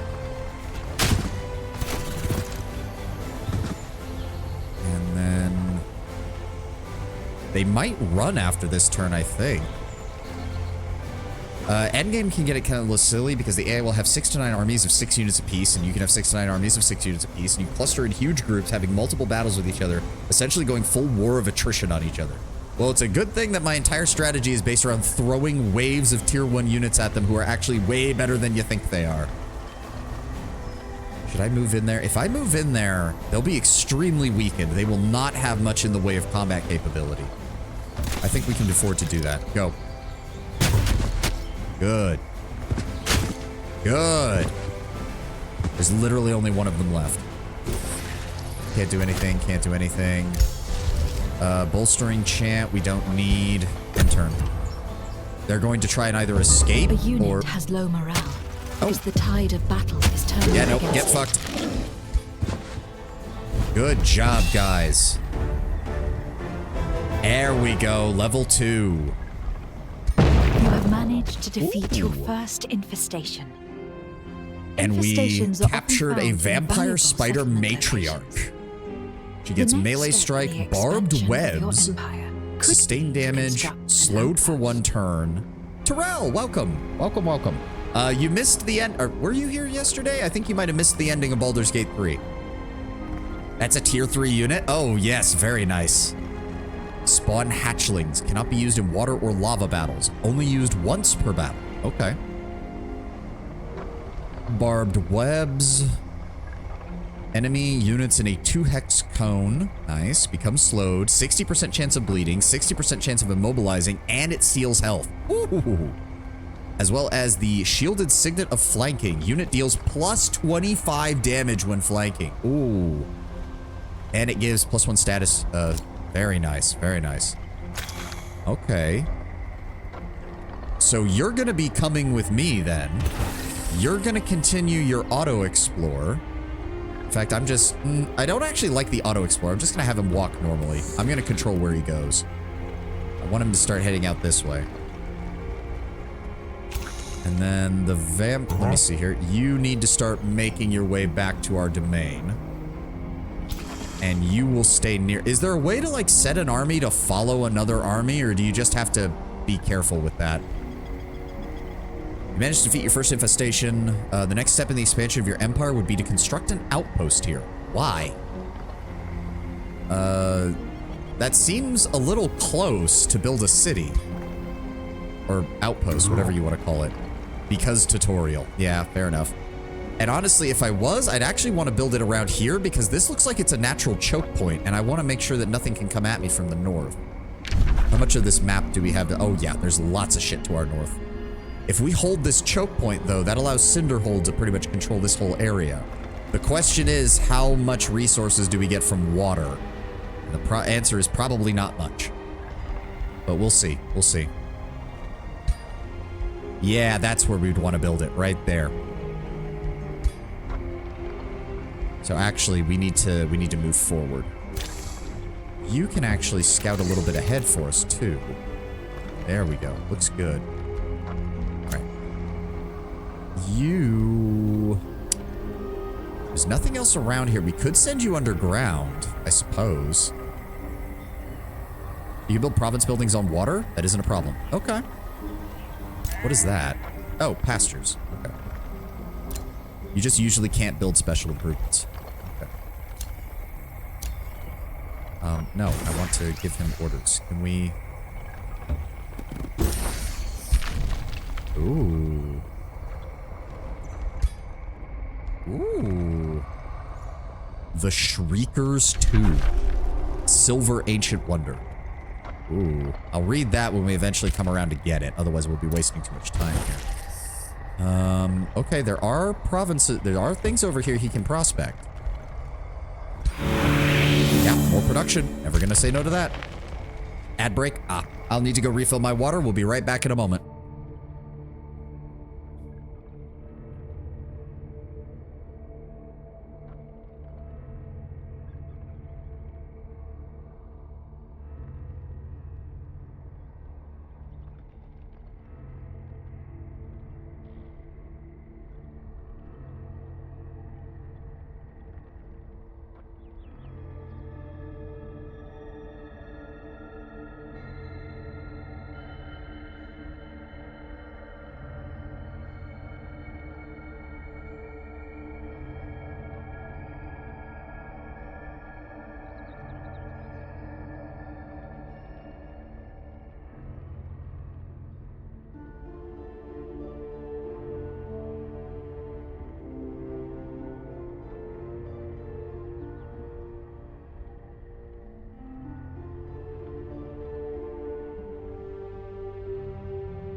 Okay.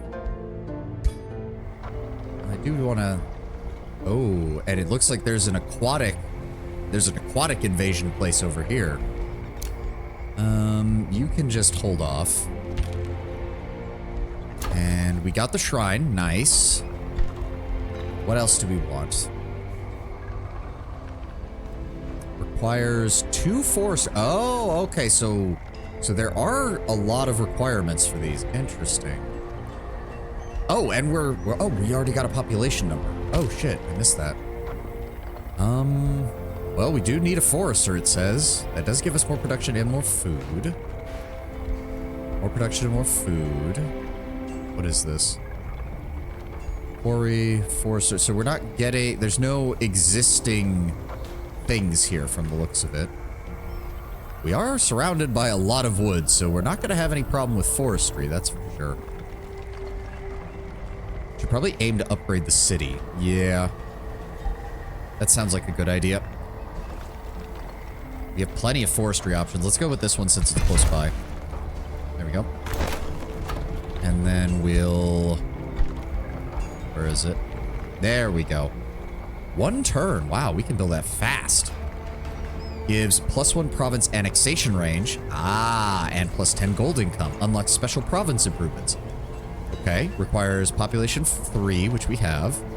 It will unlock the Forge Tower, the Arcane Battlements, the Archer Battlements, Caltrop Stash. Requires 1 mine, 1 quarry, and the Wizard Tower Foundation. Ooh. We also gain access to Halberdiers and Steel Shapers. Admittedly, again, we're going to want a lot of tier 1 units, so we're still going to be focusing mainly on those for right now, but it's good to know that we'll have access to our better units. All right, let's go with that. That's going to be the... Wow, wait, really? We have so much excess production because of what we were uncovering that we could... Well, fuck it, then let's just buy it. Your throne city has grown large enough for you to construct a wizard tower. This beacon of your power provides many bonuses, including valuable Imperium. Yeah.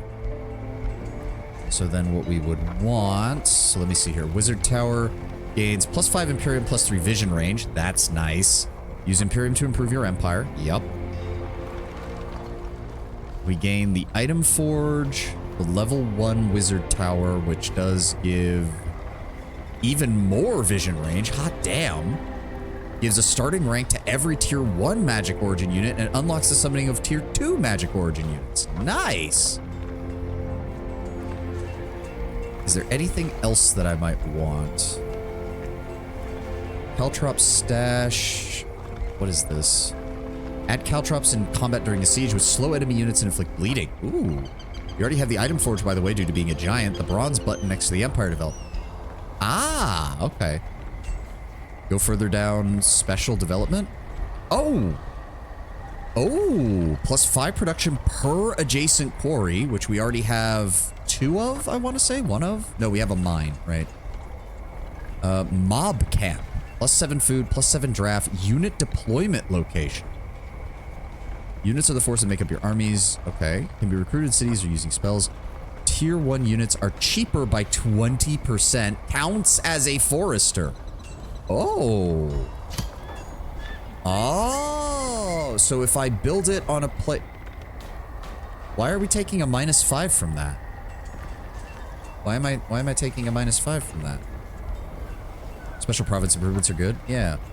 Oh, it's just -5 across the board. Oh, we're definitely going to need something to improve our happiness pretty shortly here then. Okay, yeah, so we want to double down. Oh, wait, that replaces it. So wait, hold on. Oh, but it's just a better fort. Well, wait, no, wait. We lose the production, but we gain draft. At the same time, that also means when we're not recruiting units, we get even more food. Okay, yeah, I like that. Let's do that. We're gonna build that first. And then... Where are we at? Ooh, yeah, we're gonna want the tavern after that immediately. Because that's gonna take us pretty close to the end there of our ability to manage that. Okay. Alright, alright. And you can put foresters, right? Yeah, I mean, we do have a lot of foresters. We do have a lot of forest areas nearby. And then you know what? We've got a little bit of money. Let's hurry recruitment here. Oh, no, I did not want you to be your own thing. Or I did not want you to combine. I want you to do that. Hey, heavy armor greaves. Ooh, can only move 3 hexes in combat. It's one of the Materium tomes that just adds a golem to your battles inside your territories. Nice. This could be... I mean, the +3 defense is really nice and pairs really well with everything we've been doing. But his movement goes down quite a bit from that. To be fair, we don't need him to be that mobile. He isn't good for you as a charger.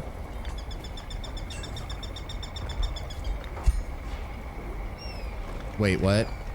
Yes, you do. Wait, what? What does that mean? I don't know what you're referring to, Tenwin. It isn't good for you as a charger. Wait. Huh? Heavy charge strike. Remember, your charge attack gets stronger with each hex move. Okay, okay. And, well, I wish I'd known that before it now locked me out of unequipping it. But I guess it's a good thing we're not in any fights right now. Alright. And then you can head over here. That's fine. You... Right, we haven't even ended turn yet. So you get to go over there. You'll go over there. We'll build an outpost here to hold this choke point. We should be good. Alright, end turn. Yep. And then... Hello, you. No, no, no. What? There we go. Oh, we could have explored this one too. Oh, 50. I didn't see it. I didn't see it there for a second. New Empire development skill. Let's see here. We have a lot of Imperium.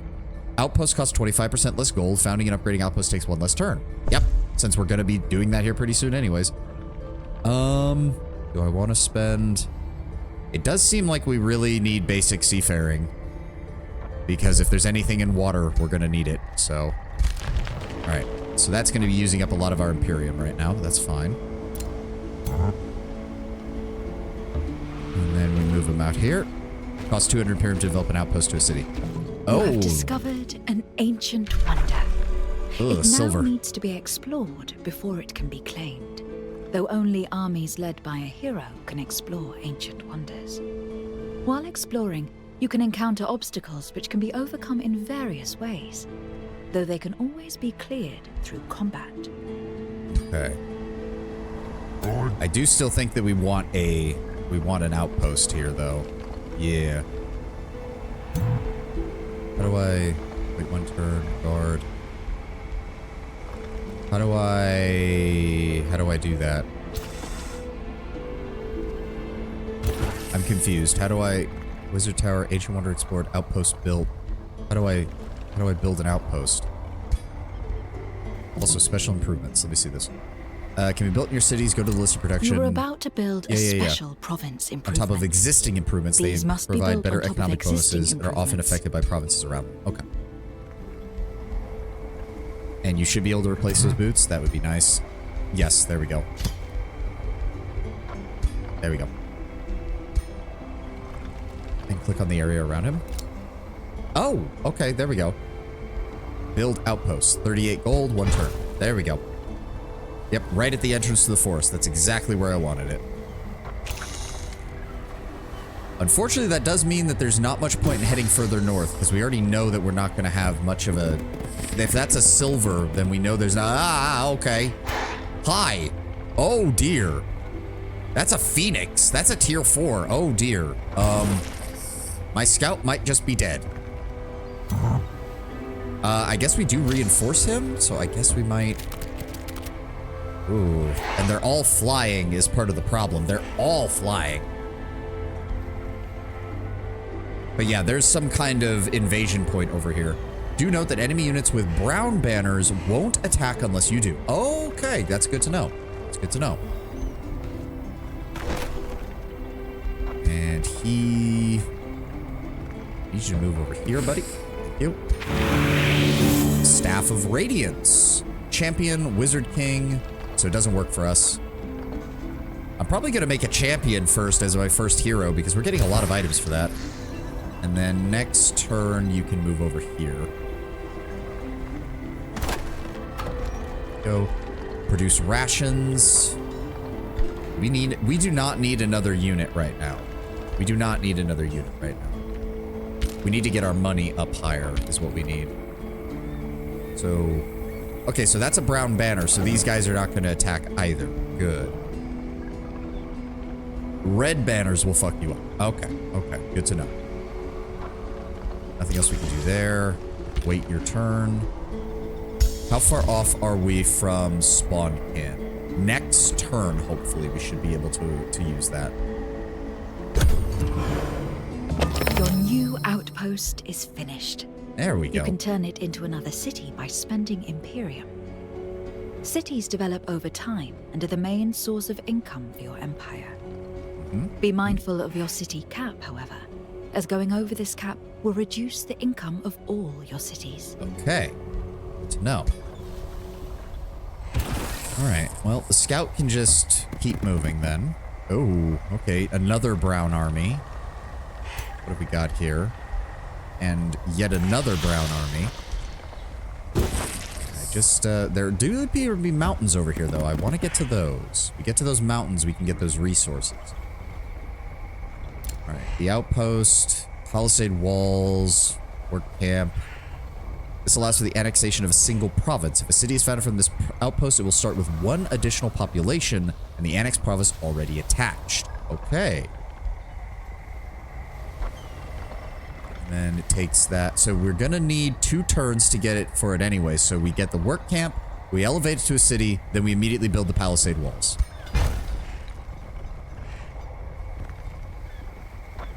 So it doesn't look like there's anything coming for us from this direction. So I think we're safe to start marching back to our capital now. I think. Well, the question is, where else am I going to go? We're not really seeing any other threats to the south right now.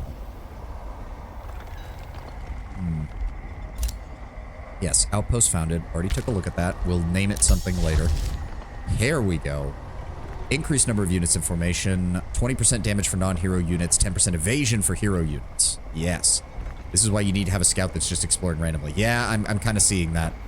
At the same time, the resources we've been getting from the prospecting have been really useful.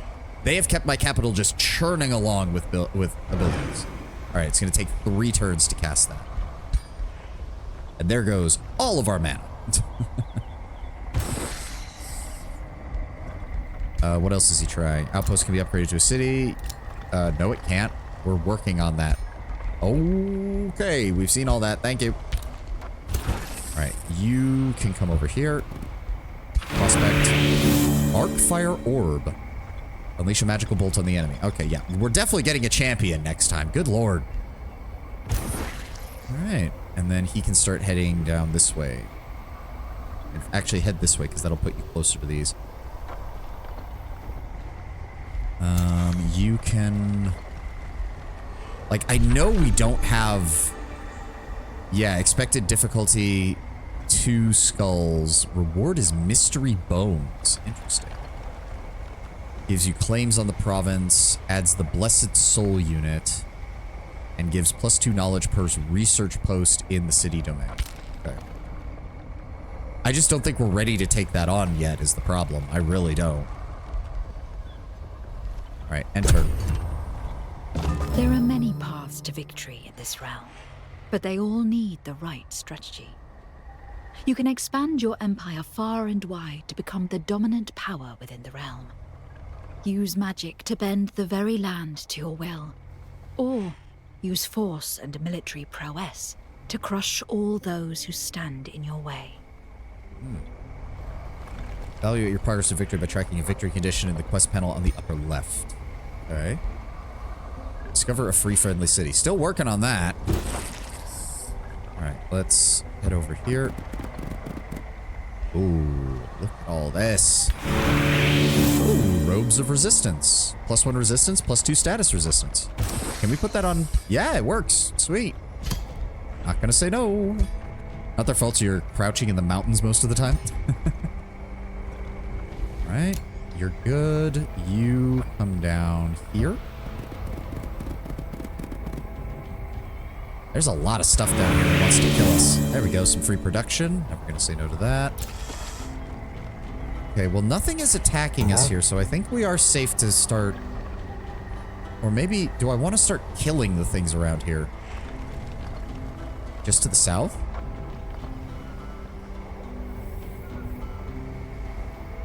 Oh, there he is. Okay, okay. Well, I kind of want to... So, okay, if these are not going to attack us, we know that there's a small group here, there's a small group here. There's a lot of entrances to the underworld over here. Damn.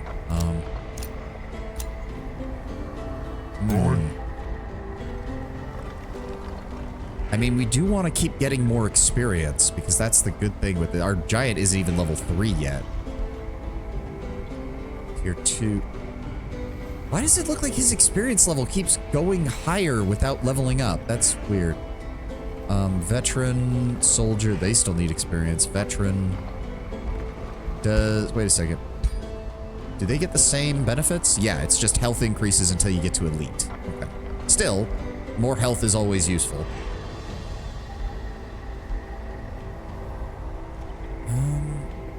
Yeah, let's keep moving. Let's keep moving north. Don't mind me. We're not getting involved with you guys. That's the one I'm thinking of taking on. Oh, 344. Zealots, druidic catfolk, and monk druidic catfolk. They're all melee units. They have a lot of health, though. Congratulations, I promote you to veteran. Instantly, that coughing problem you had this morning is gone. Okay, this thing moves fast. All right.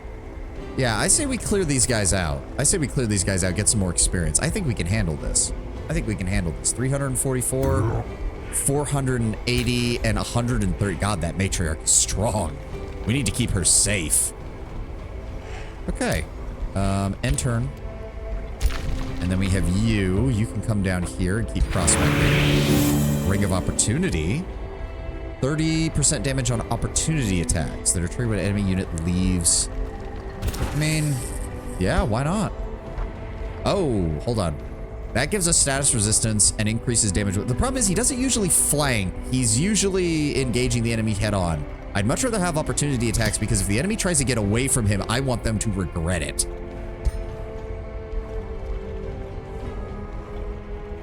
I have no idea where to go with you from here. It looks like this area is mostly cleared out, so let's head this way. Blaze of the Horde. We now have a direct damage spell. Nice.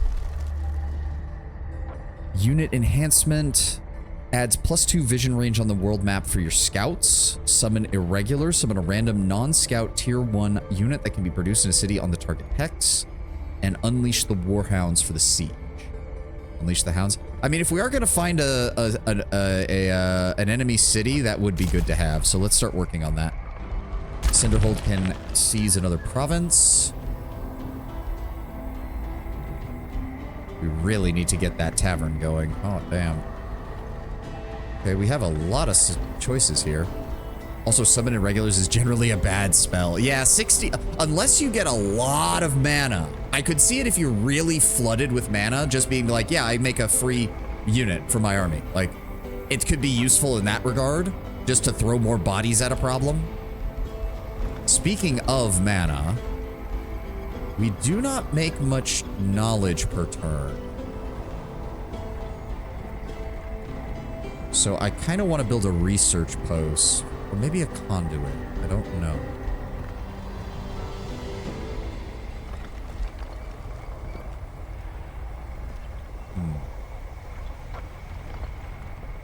I kind of want more mana right now. And it has a mana node, so I feel like that's useful. Let's go with You the have found a friendly, free city. Oh!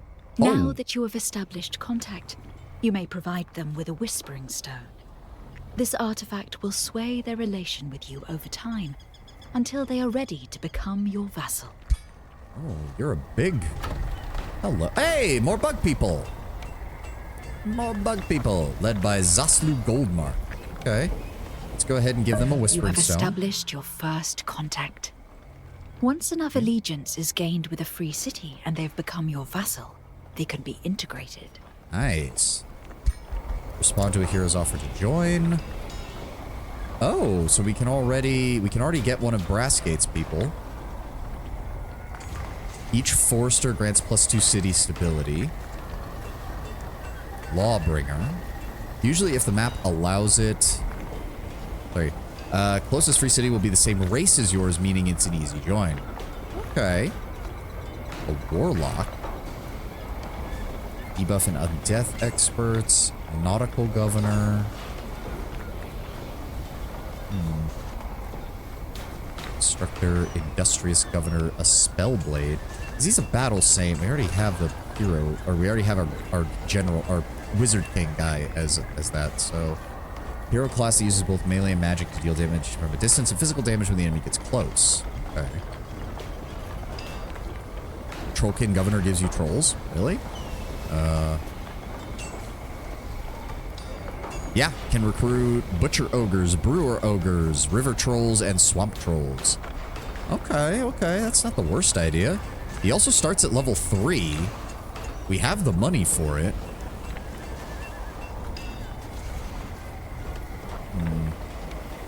He's a Lawbringer. clear an infestation, clear a gold level infestation. That's probably not going to happen, unfortunately. Each forester grants +2 draft. Let me see here. Butcher ogres, they're a tier 2 fighting unit. Brewer ogres are tier 2. River trolls are tier 3. Swamp trolls are tier 4. He does make foresters really good. Each province with rivers grants 2 food income. Each forester grants 2 mana. Each forester grants 2 draft. Each forester grants 2 steady stability. Okay, he also grabs Arcane Skirmisher. Melee attacks grant prepared spell for 2 turns. Magic attacks grant prepared strike for 2 turns. And a frontline fighter. Okay, that actually isn't a bad idea. And he even comes with some basic equipment. And a mount. Yeah, you know what? Welcome aboard.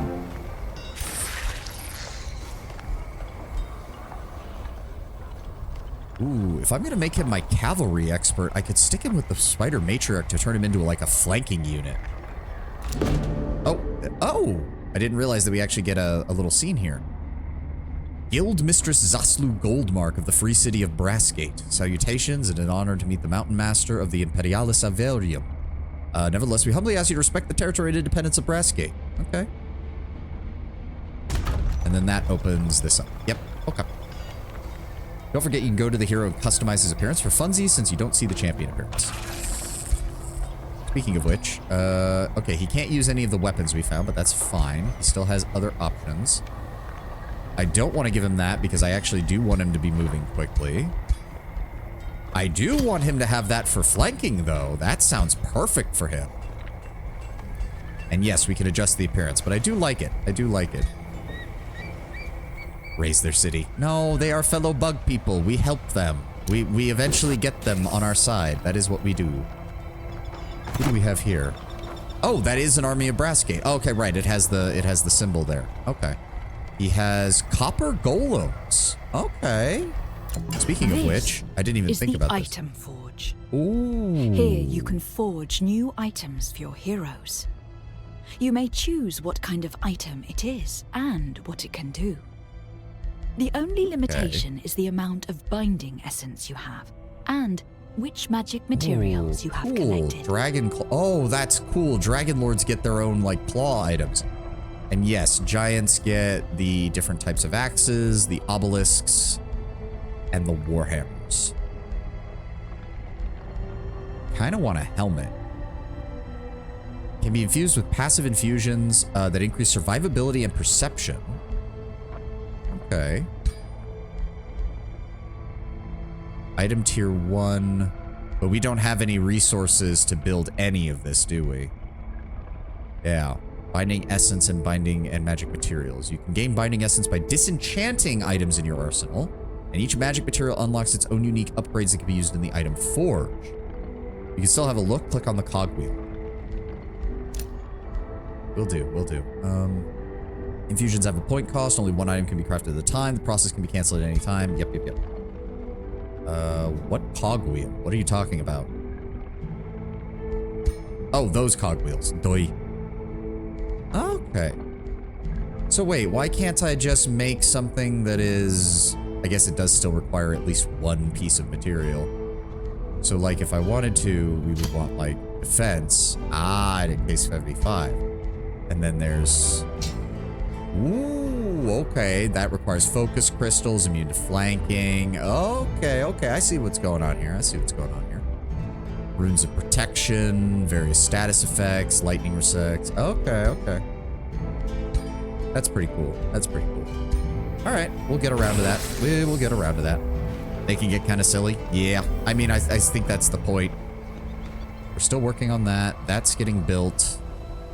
Next turn, we'll be able to get it upgraded to a city. There are ring upgrades that you get that straight up lower ranged hit chance. I mean, sounds nice. All right. Day 12. Oh. Have you ever tasted White Wolf, Mountain Master? Your hero, Orwell Goldmark, asks you casually. You wonder where this is going. It is said to be quite sweet, full of power.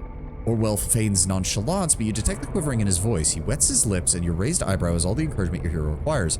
Legends of this realm say the flesh of the White Wolf grants strength and wisdom to the consumer.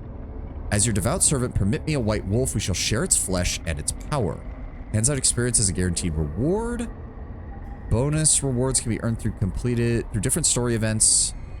The only power I tolerate in this realm is my own. He gets lowered morale for 12 turns. Okay, you accept it. I mean, his lips, his chitin, whatever the fuck you want to call it. Battle quest, level 2, 4 units slain. Where... Oh, it's over there. Can I mean, I'd like to read its abilities, but it's a tier 4 unit. Ooh. Every me units into 2 hex. So is there a time limit on this, or can I just... Yes, there is. There's a 25 turn time limit. Okay. I mean, if I take him with me, we might be able to handle it. 25 is a lot of turns. That is true. Yeah, you know what? Let's do it. Oh. Plague Serpent. More Plague Serpents. Grimbeak Crow. Okay. We're definitely gonna want... So I'm actually thinking maybe if I give him like a scout army to start with, like a fast-moving cavalry force, he'd be a good counterpart to my giant's heavy infantry. Oh, we are running low a bit on that. Go ahead and give me a pioneer, please. Let's at least give him one, and then he can meet up with the spider matriarch up here, because I want him to have the spider matriarch in his army. She can assist due to her high speed. All right, what else have we got? You can go over here. Hey, another arc fire orb. Okay, hold on. We need to... I think we can afford to get rid of some of these now. Where's the hero? There it is. And then we go into inspect. There we go. Disenchant. No, not those. Not those. Here we go. So we have 2 arc fire orbs. Let's go ahead and disenchant one of them. And then what else do we have? A Staff of Radiance for champions, wizard kings who are of Battle Saint, Warlock, Elementalist, or Ritualist. So that is the exact same... So all 3 of these have the same requirements. They're all tier 2 weapons. 60% chance of inflicting remorse, which lowers morale at the end of turn and can stack up to 5 times. Okay, Staff of Radiance. 90% chance of inflicting blind. That sounds good. And Arc Fire, which deals lightning and fire. I think the Staff of Radiance makes the most sense for that, so I think we can get rid of the other 2. It isn't that hard because you can engage with 2 armies and completely outnumber. Let's go ahead and disenchant the Satirical Orb and the Arc Fire Orb. And that will actually allow us to craft... give me a headpiece. Ooh, I do like how the crown looks. I like how the energy crown looks. Yeah. And then we can go ahead and... I think double down on the... Let's double down on the defensive nature. 110. And then go ahead and give him a 10% accuracy bonus as well to make sure that we always hit. It'll take 180. Crown of accuracy. That's fine. And then let's go ahead and forge that. There we go. Accuracy doesn't help in melee. Oh. Well, he does still have the rock, and the rock is still important. Hey, there we go. Nothing I can do over there. Okay, so we do know where the other entrances are, or vaguely where they are. Let's head over this way. Oh, hi. Sup? What is that all? Is that just literally a... Yeah, gold stash. Moving your army onto it instantly grants you some gold. Oh, sweet. Hopefully there's nothing over there. Okay, we've only got about 25 minutes left, so if we're gonna be taking on this army, we need to do so now. So, move forward. Move up. Ooh, what are you? Gargoyles and lesser stone spirits. Alright, let's deal with these druids. 610 to 350. Okay, big combat. Can we I do want to say... Okay, this game does have quick save. Good. Can you quick save in combat? Just in case this takes too long? So I also want to see this. So that is... yeah, we are losing a -10. Ooh, yeah, we do get a couple of different options for what we can build there. But what I want to do... We do have enough. I can build these palisade walls after, right? Yeah, the palisade wall city structure builds a watchtower in the outpost. Okay, yeah, so let's go with the city for right now. Let's go ahead and upgrade that to a city. It's just convenient. Yeah. All right, let's get going. Oh, or do I wait one turn for this? No, we'll be fine. Let's go. Manual combat.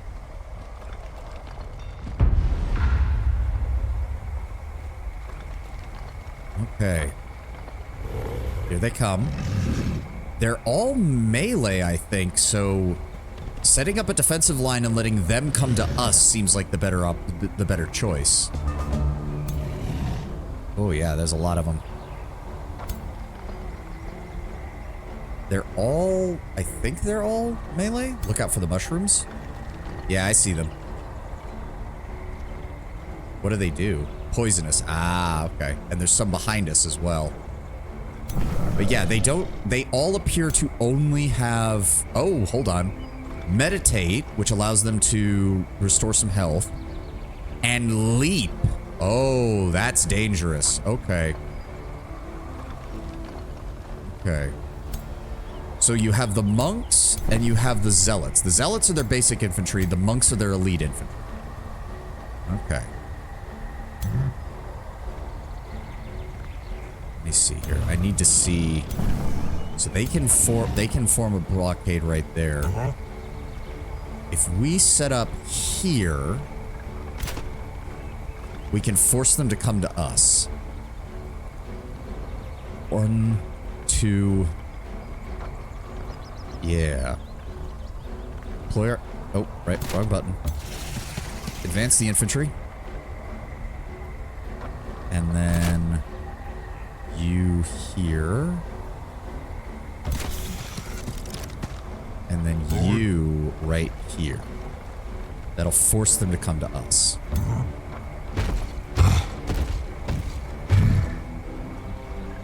And then I want to hit...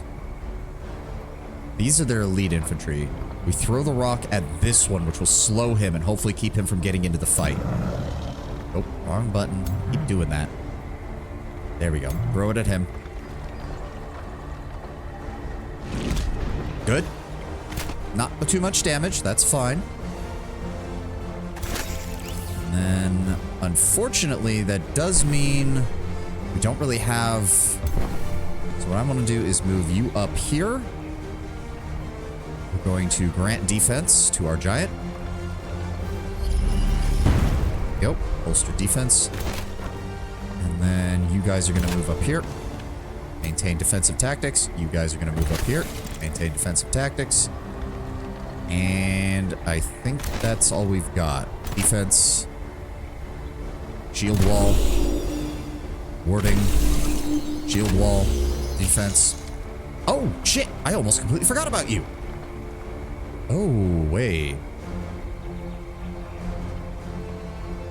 So, okay, he's got to be real close in order to do that. Okay, hold, no, wait. No, stop. I want to move. I want to move. No, how do I go away from this? There we go. They might come this way. What's their range? They can move that far out. They will, I have to imagine they'll move at least these two down to engage, but these two might move this way. If we prep the matriarch over here, we might be able to catch them with the barbed web as they try to flank us. Alright, enter. Come on, where are you going? Yep, they're coming right at our infantry, right at our... There we go, they're attacking the giant. Counterattack, good. Oh, they're gonna focus on the giant. Okay. We can work with this. Oh, they got poisoned. That'll make things... Oh, wow. They're really focusing on our giant. Okay. And then these guys cannot get any closer. Nice. Okay. So, okay. Enemy units, they get sustained damage, they become slowed. So we have to... No. Stop. Stop, game. I don't want to do this.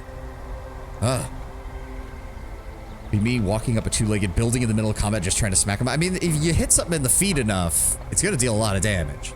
Okay, so if we move here... and then we do this... that will get both of their flanking units and one of their guys over here done. If I move closer, though... well, too late. I pushed the button, so it's happening now. All right. Really? We only get 50%? Okay, we can put them over here and start shooting at them behind there, at least. That only raises it to 60. The line of sight rules on this are a little wonky, in my opinion. All right, let's focus on dealing some damage first. Well, actually, no, we should use our ranged attacks first. So, Steel Blast, let's focus fire on this guy. Or should we focus fire on him? Because they're poison. No, that means they'll be taking damage anyways. Focus fire on these guys. Open fire. Bam, bam, bam, bam, bam. Yep, weaken them. Weaken them. See, this is like...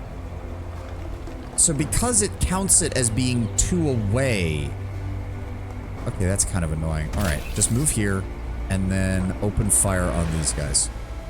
There you go. Nice. Good.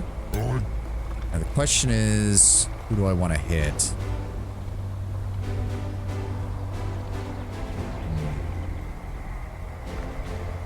We do that.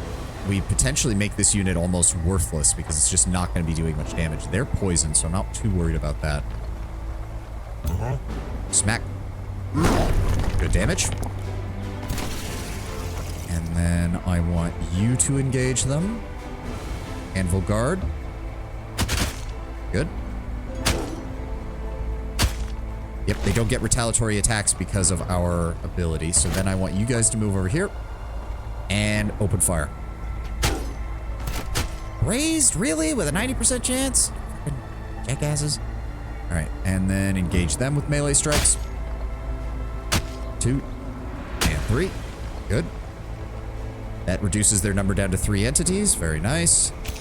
The matriarch can't do anything else. Fury of the Horde. That's 20 damage plus additional for every enemy that's surrounding them. I want to save that towards the end because I think that'll save us a lot of trouble killing these guys. Let's go ahead and end turn. Alright, their turn's up. They're attacking my giant. Oh, that does count as a flank. That's unfortunate. Ow! They hit everybody around him? Alright, we get the counterattack. Good. Oh, fuck. Fuck! Yeah, these guys don't do much. What the fuck? So they're dealing, like, damage to everyone else that is around my giant. How are they doing that? Has suffered casualties. Yeah, which reduces their effectiveness. I get that. How do I... what is... third attack in a turn deals 12 spirit damage to the target and adjacent enemy. Oh, okay, so this directly counters my abilities, unfortunately. Okay, cannot use that for another 3 turns, but that's fine. We can come in and strike them and end them as a threat. That sounds like a good idea. Let's go ahead and attack. The matriarch comes in on the flank and does kill them. Good. Good, good, good, good, good. This allows our Anvil Guard to move up. And we can begin attacking 51 Bolsterate. Let's go ahead and start attacking their zealots. One's down. Very nice. 50% chance. Fortunately, that's not too much. Let's go ahead and crossbow shoot. There we go. Another one's down. And then let's go ahead and steel blast you. Good damage. Shoot you. And to finish them off. Come on. There we go. Morale is high. Ooh, okay. If I move him here, I can hit both of them, but that exposes my rear line to attack. But I still think it's not that bad of an idea right now. We're gonna, oh, right, they get a, I keep forgetting that. All right, that's fine. And then we're going to attack, deal damage to both of them. Okay, that canceled his defense mode. How much? Okay, so if we...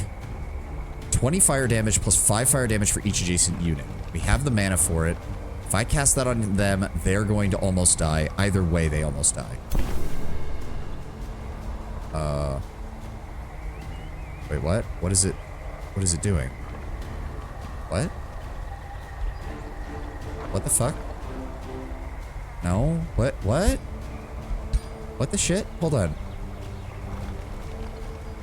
Target? Oh. That was weird. Okay. Game was being very strange there. And turn.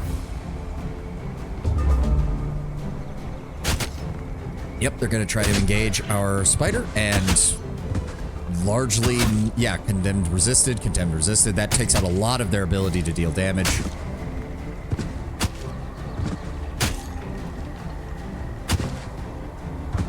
I'm a little confused why enemies sometimes attack a lot more than they do on other turns, but let's start off with this, which will help finish this off. There we go. Cancel retaliation, flanked. Spider, deal with the last one of them. Bite, bite, bite. Yeah, there we go. Okay.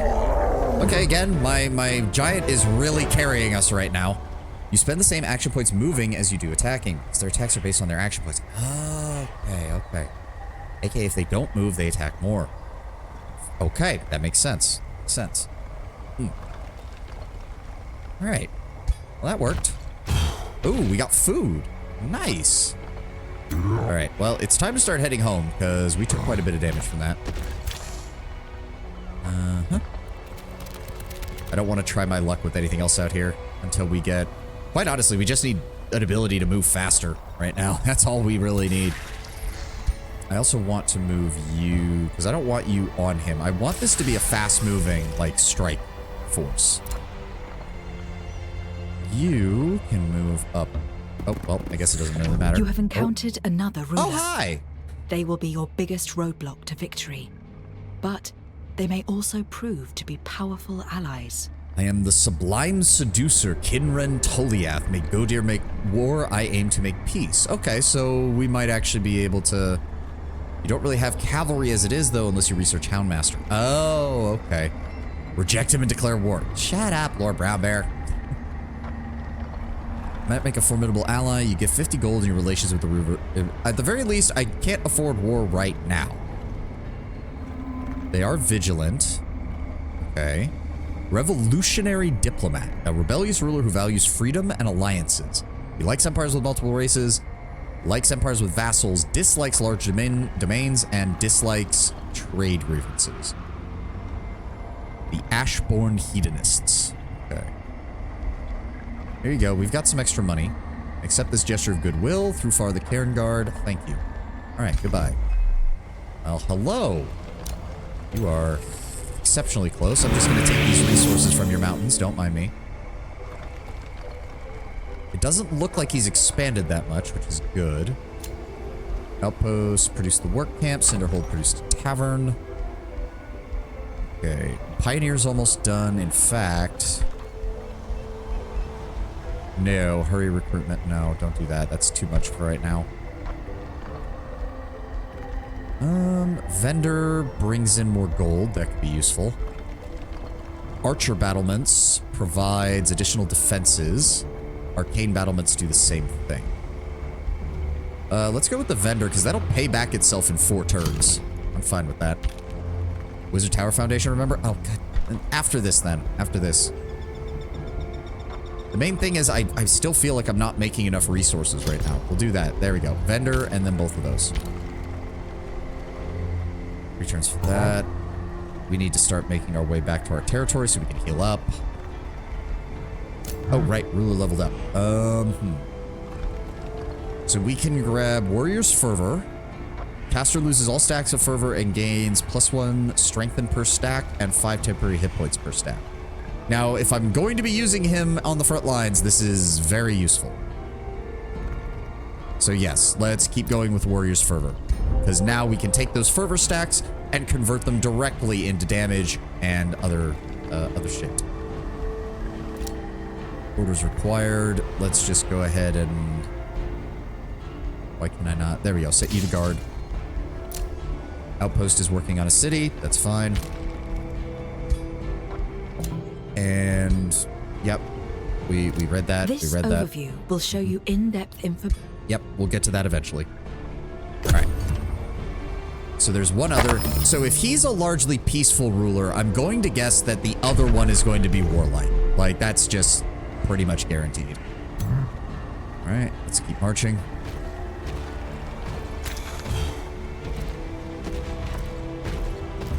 Move over here, just to make sure that you're in our territory. You'll be in our territory next turn. You can come down here and acquire some more resources. Hey, there we go, 50 gold. Hopefully he does not claim this next turn. Get down there and grab that. And that is their borders. I would need to have permission to enter them. Boost allegiance, Swiss rings of cooperation. Oh, war coordinate. No, that's not what I wanted. How do I enter negotiations with them? What is... no, not that. Not that. Not end term. Where's diplomatic overview? There we go. Free cities. Oh, we can't do anything. So I cannot request... I can't request, like, open borders, essentially. They won't let me. I don't think. You can't. First cities are either invading or just wait out the improving relationship. Okay, well, we've got more stuff we can grab over here. 65 gold. I'll take it. And Cinderhold has another province that it can get, and we do have enough stability to warrant it. So, we do have the mob camp over here. That's giving us some extra... Not giving us production, though, is the problem. Although we can build 3 different quarries up here. And a lot of foresters over here. I feel like I should block him off. Is the spell done? Yes, it is. We should have gotten an update on that, I think. So this is... I feel... Well, hold on. No, that's Brassgate's army. So... Hold on. Is this going to be one of those stupid things where if I take this... Because his army's in my territory, he's gonna be like, oh my god, oh, I hate you because you did that. I mean, he's probably gonna dislike the fact that we share a border if I do that anyways, but... Not a free city anyway? Okay. Well, the pastures give farmland, but we're actually doing pretty well on population, all things considered. Oh, so there is a max population. Okay. Max is out at 30. Yeah, represents the size of a city, allows the city to build new province improvements. Population increases with food income and requires population upkeep. Yeah. Looks to be about whatever your population is times 3. So I think we're still good on population then. We should probably focus on getting... if I do build another forester, I can upgrade it to a mob camp and get a little bit of food and a little bit of draft. Failing that, it does have a forest. All of these are forests, though, so... But some of these we're gonna want for this other city. It's still weird that some of these... I don't get why they have these uninhabitable provinces right next to me like that. Like, I kind of get the high mountains being largely uninhabitable, but not the low ones.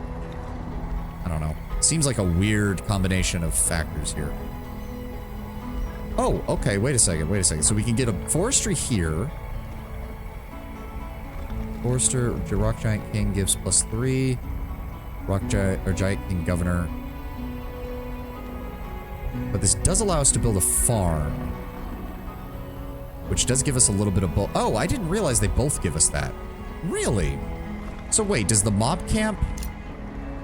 Yeah, the mob camp still gives us that because we have the Rock Giant King as the governor. Oh, that's perfect. Never mind. That we should be building mob camps everywhere. if we can build a forest, like, we lose nothing from that then, because, yeah, that means we don't lose anything. Oh, that's great.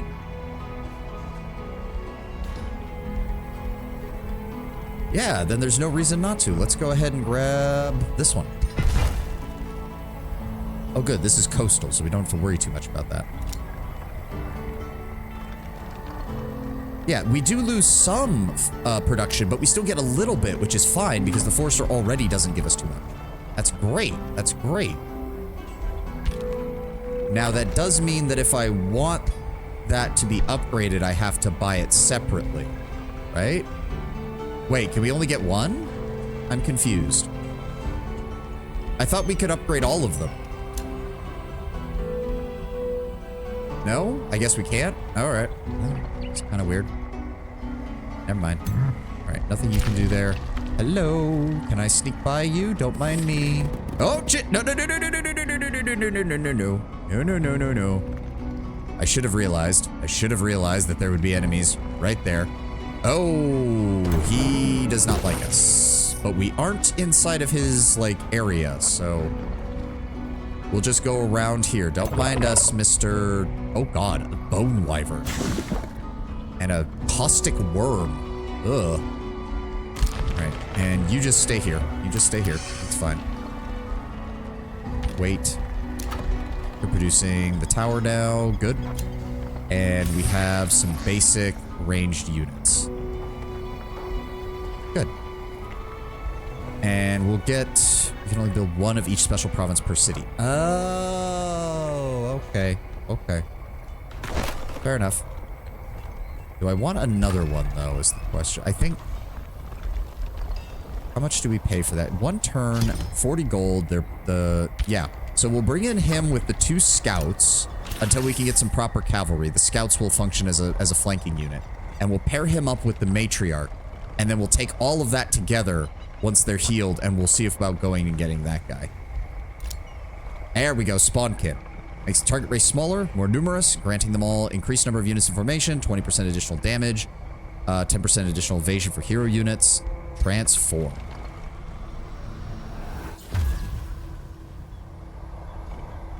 That crossbow is entirely too big for that bug.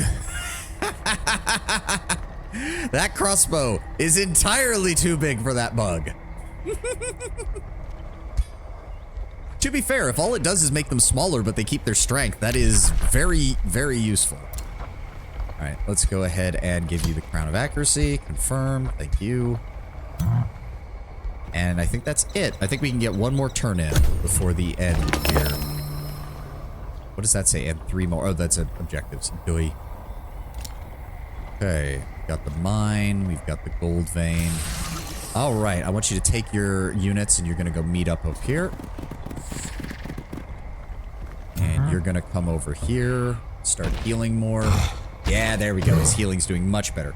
As you're getting close to the end of the stream, what do you think so far? I like it. It's going to be a bit weird that we're going to be essentially playing a 4X game multiple times in order to actually unlock things, but I'm willing to give it a shot. I'm willing to give it a shot. Oh, good. So we can, yeah, see, all of this is now getting, so we can send you over here. And now we can prospect this. Oh. Your throne city has grown large enough for you to construct a wizard tower. Okay, but what did that give me? I didn't see what that gave me. Did that just give me more production? Oh, yeah, it built the tower. It finished building the tower. Sweet. What do we want next, then? Bathhouse gives stability. Grants the Bathhouse EXP bonus to every unit produced in the city. Ooh. The Grand Mill gives production income. Love the small houses you see in the provinces. Yeah, I always love, when the map changes, I always love the fact that you can follow doing that. Plus 2 mana income per hero in the crypt. Prison cells, plus 2 knowledge income per hero in the prison. Builder's quarters, additional production from quarries. Counts as a quarry, must be built in the province. Let's go ahead and build that out. We can go ahead and upgrade that with the builder's quarters, please. No, I'm enjoying it so far. I'm enjoying it so far. Unleash the Warhounds, start new research. Let's go ahead and start getting our actual ranged mounted unit. Ooh, but the Rune of Industry. Ooh. No, grab the Handmaster. We do need some kind of flanking unit. And then you can come down here. Grab that. There you go. And we'll see about maybe getting down here before he grabs that. Gets angry with my unit being there. All right, let's just go this way. Don't mind me. And then that gave me some more production. You can hang out here. And you can hang out here. It's going to take 2 turns for him to heal up, unfortunately. And set production. Wait, didn't I? I thought I set production here. What the hell? That starts at... There we go. Thank you. Didn't I tell this to build something? Or am I misremembering? I don't... Did it auto-build? It finished already? Oh, okay. My brain just completely lost it there. Let's go ahead and grab the library. It's nice and cheap. The builder's quarters are done? Ah, that was what it was. Yes, more. Okay. All right, we're going to end turn, and then I will save, and we'll finish up. You are close to reaching your maximum number of cities. Acquiring more cities than your maximum will result I in know. I know. And there we go. The first new city of Astad. And we can go ahead and grab the first province there. Well, we're gonna... Nope. I can't. I'm gonna... It's gonna drive me insane. If I start going, we'll go too far, and I can't afford to do one more turn. So, I guess we'll just call this, first game. There we go. All right. Thank you all for being here. Thank you all for joining me. I'm liking this so far. I'm liking this. Again, okay, so Tedwin, I promise the entirety of the tutorial map, and then we'll do another challenge, and I'll see how I feel after that on whether I want to go to Kingmaker after that or if I'm willing to keep going down the storyline, and we'll see how it goes. It also just depends on how long it's going to take us for this, because I don't want to spend 6 months on this game, because it is a 4X game, and we easily could do that. But I absolutely guarantee we're going to do the entirety of this. We're going to do the entirety of at least one of the challenges. I'll see how I feel after that.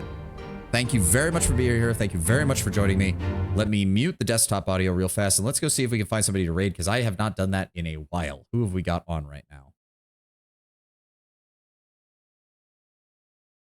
Oh, surprisingly, there are actually a decent number of people who are playing Age of Wonders 4, surprisingly enough.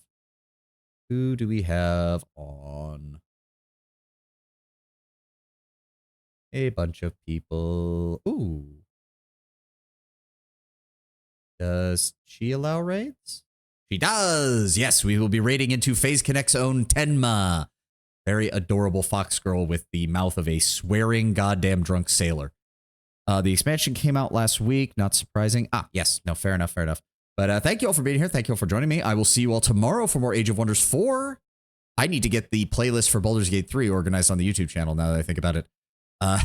See you all tomorrow for more. Thank you all for being here. Love you guys. Bye-bye.